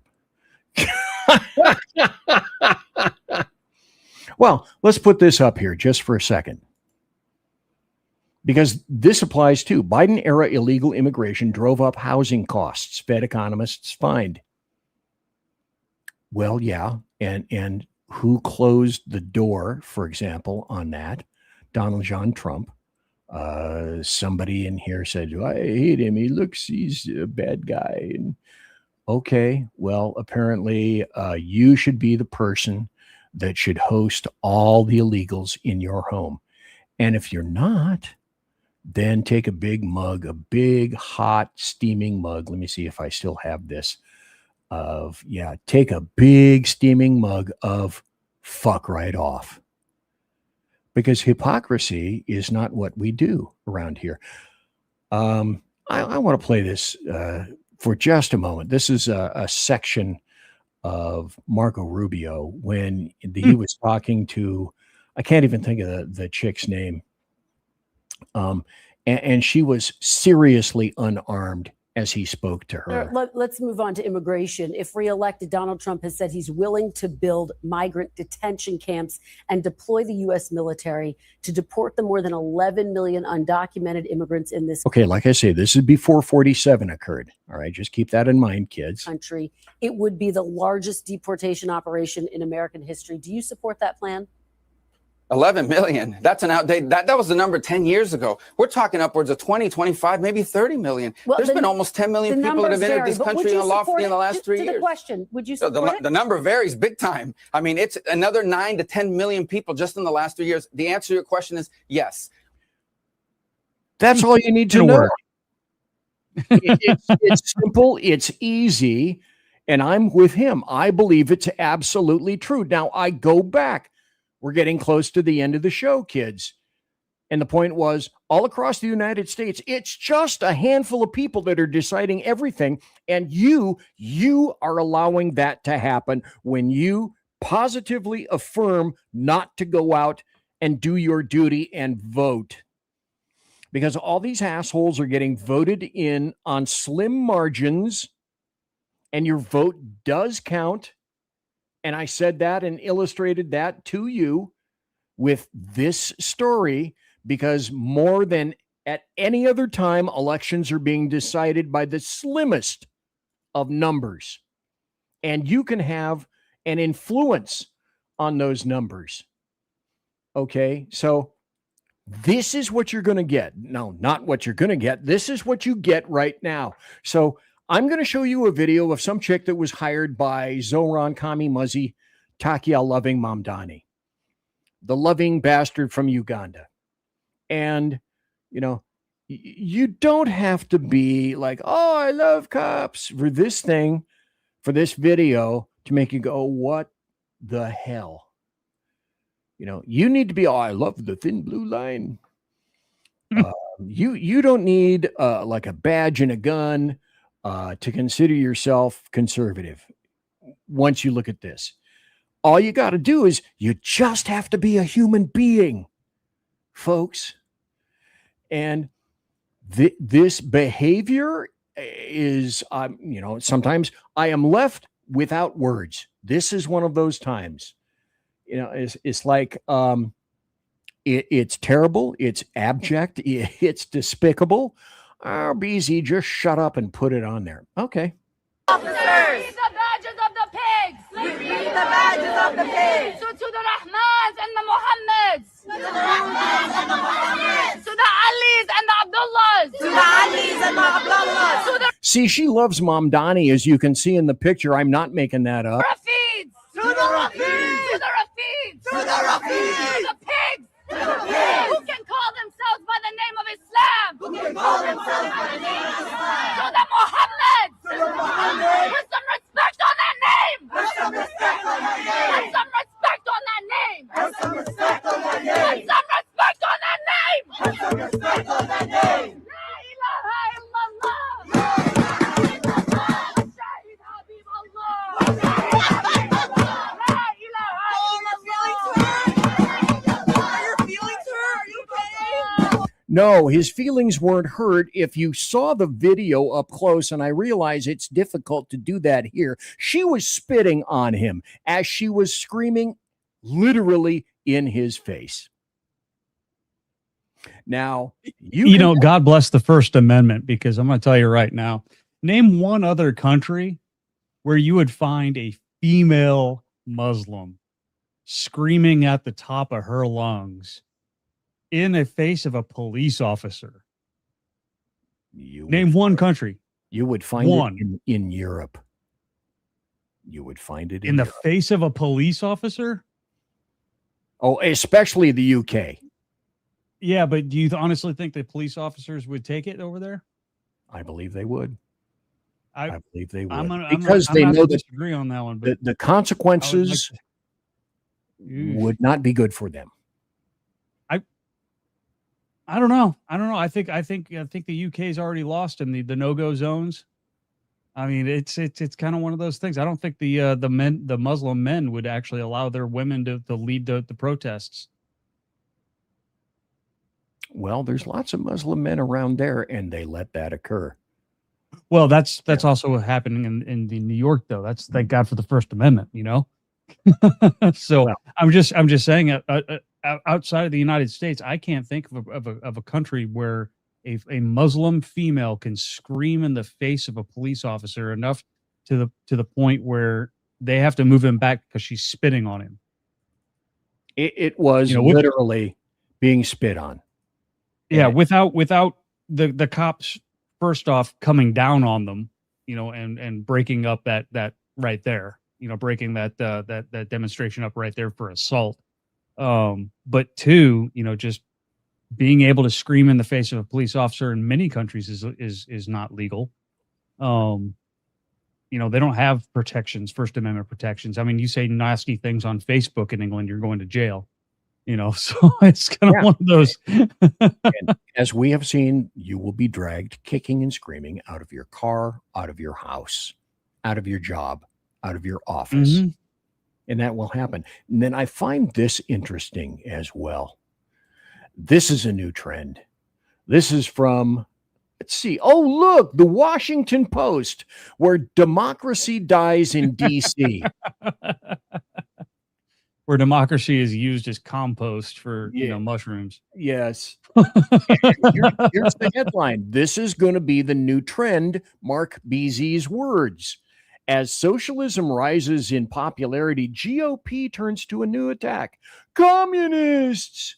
Demorat voters are shifting to the left in primaries. Republicans are doing the same with the labels they used to paint them as extreme. This was written, I don't know who, by Tio Armas, Mariana, and Lydia, chicks probably, who know nothing of history, who know nothing about the past, about socialism, and about communism. I lived through it. I crouched under my desk because the commies were gonna hurl something in which throw weight was considered towards our major cities. I lived through the Cold War. My father was activated in the Cold War. He told me later, he thought we were going to go to nuclear war with Russia over Cuba. So this is intimately familiar with me, to me. I have a sense of history because I have a sense of history of war. The knowledge of war is the knowledge of history. If you know one, you will know the other with regard to all aspects of civilization in the U.S. and around the world. So I'm going to play a couple more videos. This is from Pritzker. These are the Demorats getting on board. Your party is in a bit of a moment right now following some elections here in New York. 3 candidates who identify as Democratic Socialist won their primary campaigns, several of them This is the loving Caitlin Collins. to oust the more moderate establishment members of Congress in their races. Do you think that's good? Are their victories good for your party? I think what's good is that there are Democrats who are standing up and fighting, that there are Democrats who are standing up and talking about and doing something about addressing the high cost of things. Affordability is an issue that everybody is feeling all across the country. And any Democrat that is standing up and speaking out about that, coming up with solutions for that, and importantly, doing it in a manner that is focused on fighting what Donald Trump is trying to do to raise prices on people. Okay, stop. I speak leftist, so I'll translate. I don't give a shit about communism. I don't give a crap about anything else as long as Donald Trump is defeated. If there is defeat, then I don't care what it is or how it's done. It must be defeated. Then came the guy with the stroke who said and started speaking about the common sense stuff. It was a really big night for the dirtbag left, last week, without a doubt. And some of the crazy things that they've said, like clearly anti-America, anti-Western civilization, and they actually, one of them was even part of the groups. They wanted to end all Western civilization. So overall, yeah, the female muzzy chick said, Western civilization has got to go. That's a wing of the party without a doubt. But they're not Democrats. They're not socialists. Many of them have actually are an avowed communists. So between look, he gets it. Nobody else seems to get it. Why? John Fetterman is a prime example. If you go get some mental illness help, you go get some mental help, all of a sudden you're rational.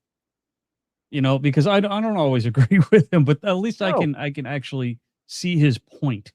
You know what I mean? He is literally a man without a party. He's going to have to change in some fashion. He's going to have to go somewhere. He's going to have to find a spot that will satisfy his politics. If he does, he could have a logical future, a continuing future in politics. Could he do it in Pennsylvania? I don't know. I really don't. I don't know. They did there was who was the independent out of Connecticut that stuck around for so long. Wow. Oh, that well, I'll have to get back to you on that one. Okay, get back to me on that. But another thing I've said, these people are telling you out loud that they're not socialists. I played a guy last Thursday night who was a member of the DSA, a respected member of the DSA, who said our goal is communism, period, end of statement. So on July 2nd, somebody, Carolyn Borsienko, anti-communist, I love the X label she has. Carolyn Borsienko, anti-communist cult leader. On July 2nd, I secretly recorded a training held by the Party for Socialism and Liberation, Socialism, where they discussed abolishing the Constitution, overthrowing the government, and replacing it with a socialist society. And then to communism. One participant is a leader in the NEA Teachers Union. Not them. No. Shock. No. Shock. I'm not going to play the video. You guys, if you want to see it, you can play it at your own leisure later on. When you see all the stuff posted in Rumble, you can go ahead and do that. Now, one of the smartest guys that for whatever reason is still in the Republican Party is this dude named Scott Pressler, who I believe single-handedly won the entire state of Pennsylvania for Donald Trump. One guy. Now, I point this out to you now because to Demorats, it makes a difference. He's gay, okay? That makes a difference to Demorats. So I'll just state it up front. And he writes, he's at the persistence, because OMG is he ever, Scott Pressler said, okay, this is how, by the way, kids, if you haven't sussed it out, I'm in overtime and I'm going to keep going for another few minutes. If that's okay with you, Lyle Armstrong. 2 thumbs, way up. Okay, super. Scott said, here's how you kill a country. Open the border, allow illegal aliens in by the millions, give out visas, don't enforce overstayed visas, pause deportations, allow birthright citizenship, demonize opposition, provide free housing, provide government benefits, give illegal aliens driver's licenses, automate voter registration, mail every voter a mail-in ballot, install secretaries of state, refuse to clean the voter rolls, install judges, accept ballots before election day. Well, I kind of gotta agree with all of that. And another video, what is this? Less than a minute. So I'm going to play the whole thing. This is Marco Rubio back in 2020. He gets around. Nailing it. Dude is nailing it back in 2020. Let's hear. Democratic socialism sounds benign, but at the core of democratic socialism is Marxism. And at the core of Marxism is this fake offer that if you turn over more of your individual freedom, we're going to provide you security. We're going to provide you free healthcare. We're going to provide you free education. But the problem is that when they can't deliver on it, or when you're not happy with it, you don't get your freedoms back. And by freedoms, I don't just mean elections. I'm talking about the right to choose your own doctor, the right to make healthcare decisions for yourself, what your kids learn in school, what schools they go to, all that stuff you lose control over, and you don't get it back just because the security they promised you didn't happen. So that's what we're on the verge of having to decide here in this country. It's a reason why people flee countries that have this stuff. It's a big deal for America. And I hope people start waking up to that reality. 6 years ago, he said that. Now, that it doesn't really take a massive amount of prescience to see that. The writing is on the wall. I've played this before. Mom Donnie got inserted, and a lot of people in Colorado got inserted by a minimal amount of individuals. 11% in some cases. And again, I go back to, if you don't get out to vote, the minority, the fewest number of people possible, are going to make sure that they are deciding everything for you when you had your opportunity and didn't take it. And now the declaration of war is here. Muzzies and communists gotta go. Now you tell me why it is that Western civilization and people in the United States of America don't understand, and how is it that they're possibly misinterpreting what this guy is saying to your face? Maybe he's not spraying it like the Muzzy chick was before, but he's screaming it and yelling it over a bullhorn. We're done hiding. We're done. We're done being tortured and hurt and judged. This is the correct religion. This is the religion that all of humanity needs to be upon, of Islam. And we will not stop until it enters every home. Oh, Hard Rock Cafe, I wonder where this is. America. So I want you to repeat after me. I want to hear it in every single district. It should tremble. Brooklyn should hear it. Oh, New York. The Bronx should hear it. Queens should hear it. Say it as if the Ummah depends on this, my brothers and sisters. La ilaha illallah. Muhammadur Rasulullah. There is no God worthy of worship except Allah, the God of Jesus, the God of Moses, the God of Abraham, and the God of the last and final prophet Muhammad. You know, Prophet Muhammad, the pedophile. For those of you who just tuned in, Muhammad was a pedophile, for you muzzies. Now, I did a little bit of an investigation before the show, and I said, hey, let's find out who the minority is. What percent of America is comprised of Muslims? I have the answer. What would you suggest, Lyle Armstrong? What percent is Muslims? I'd probably say the U.S. is Muslim. As far as I can 16%. determine. What? I would say 16%. 16%. It's 1% to 1.3%. And yet we are bowing. We are bending backwards over these assholes because we are invertebrates and we are cowards because they hide behind something that they call a religion, and it isn't. It's a society of lies and death. It is a barbaric death cult and more. It's a banking system. It's a society. It's a system of conducting yourselves, of laws. And as a result, here's what they're doing in California, kids, for 1 to 1.3%, which is probably less in Califailure. California lawmakers push to make Muslim holy days state holidays, sparks debate over school neutrality. Do you think? Really? Yep. Of course.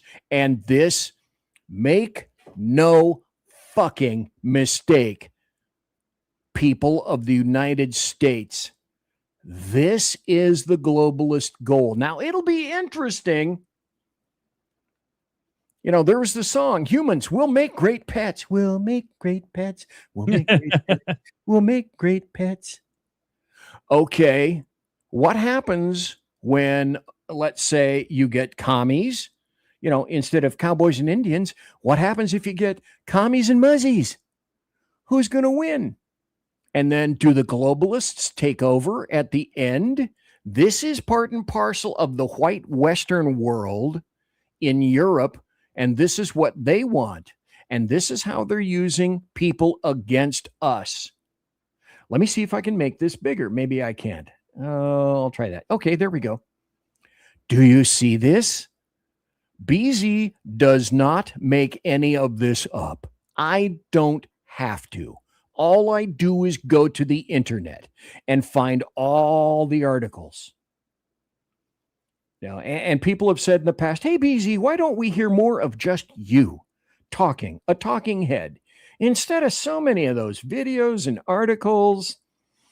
And that's because I bring things to you to show you. I can tell you something, and leftists in chat, for example, can say, oh, you're just lying. And I can pontificate on it from now until doomsday. I don't believe it. And then I get called a liar because I have no evidence. I bring the evidence and the video and the articles to you so that you can see, and then I list in Rumble my sources. So I could go blah, blah, blah, blah, blah, blah, blah, blah, blah, blah. Nobody's going to believe me. This is from the United Nations. It's in X. It's a PDF file.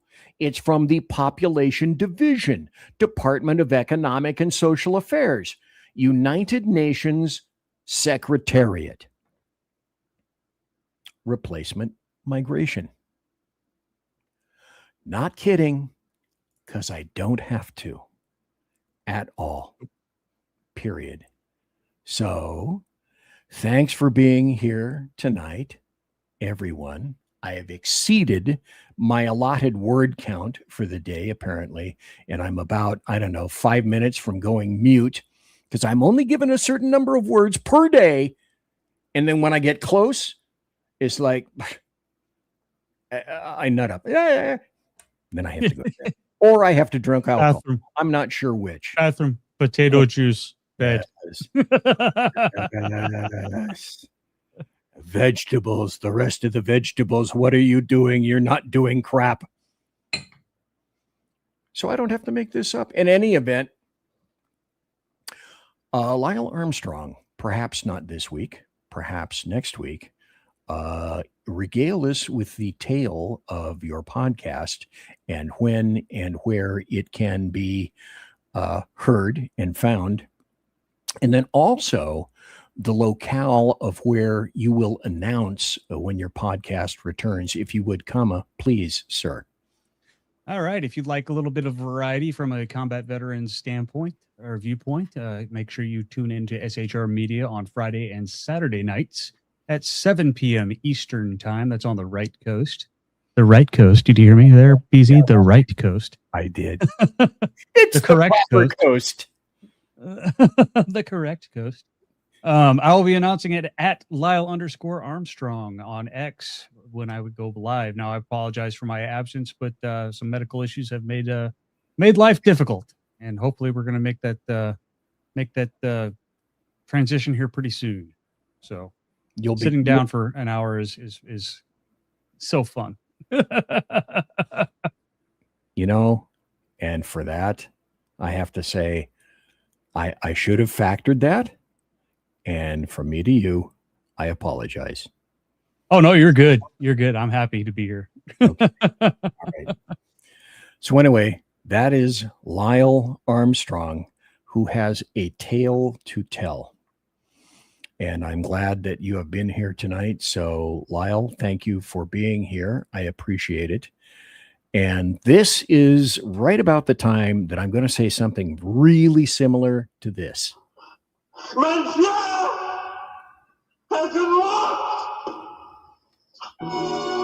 And what that means is, ladies and gentlemen, boys and girls, children of all ages, thanks for being here tonight. Live and direct right here on BZ's Berserk Bobcat Saloon radio show, which was found on the SHR Media YouTube channel, X, and Twitch, and the munificently grandiose KLRN, and tons of other bulbous podcast locales. This will change, may change in the future, but promotional consideration is by the Lockheed Martin Skunk Works, by Shure and Electro Voice microphones, Arrakis boards, and Pratt & Whitney engines. They manufacture dependable engines producing thrust you can trust. Tiaras tonight are by My Little Pony right here. Big ol' SOB. Yes, I am, kids. Thank you. Thanks to Lyle Armstrong for being present and accounted for, one each. And thanks to my personal KC-135 Kettle One refueling team with whom I shall be consorting in less than 10 minutes. I want to thank each and every one of you, even the trolls who I just removed because ad hominem attacks are not my friend. Anyway, everybody, God bless, take care, be safe. I'll be back Thursday. Everybody quiet down now and get some sleep. Good night, everybody. Good night, Mama. Good night, Ben. Good night, everyone.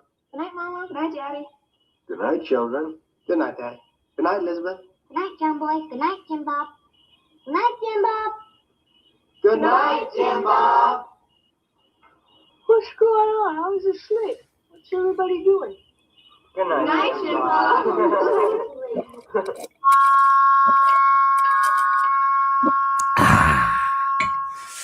Good night. And good luck. Oh, and by the way, kids, remember,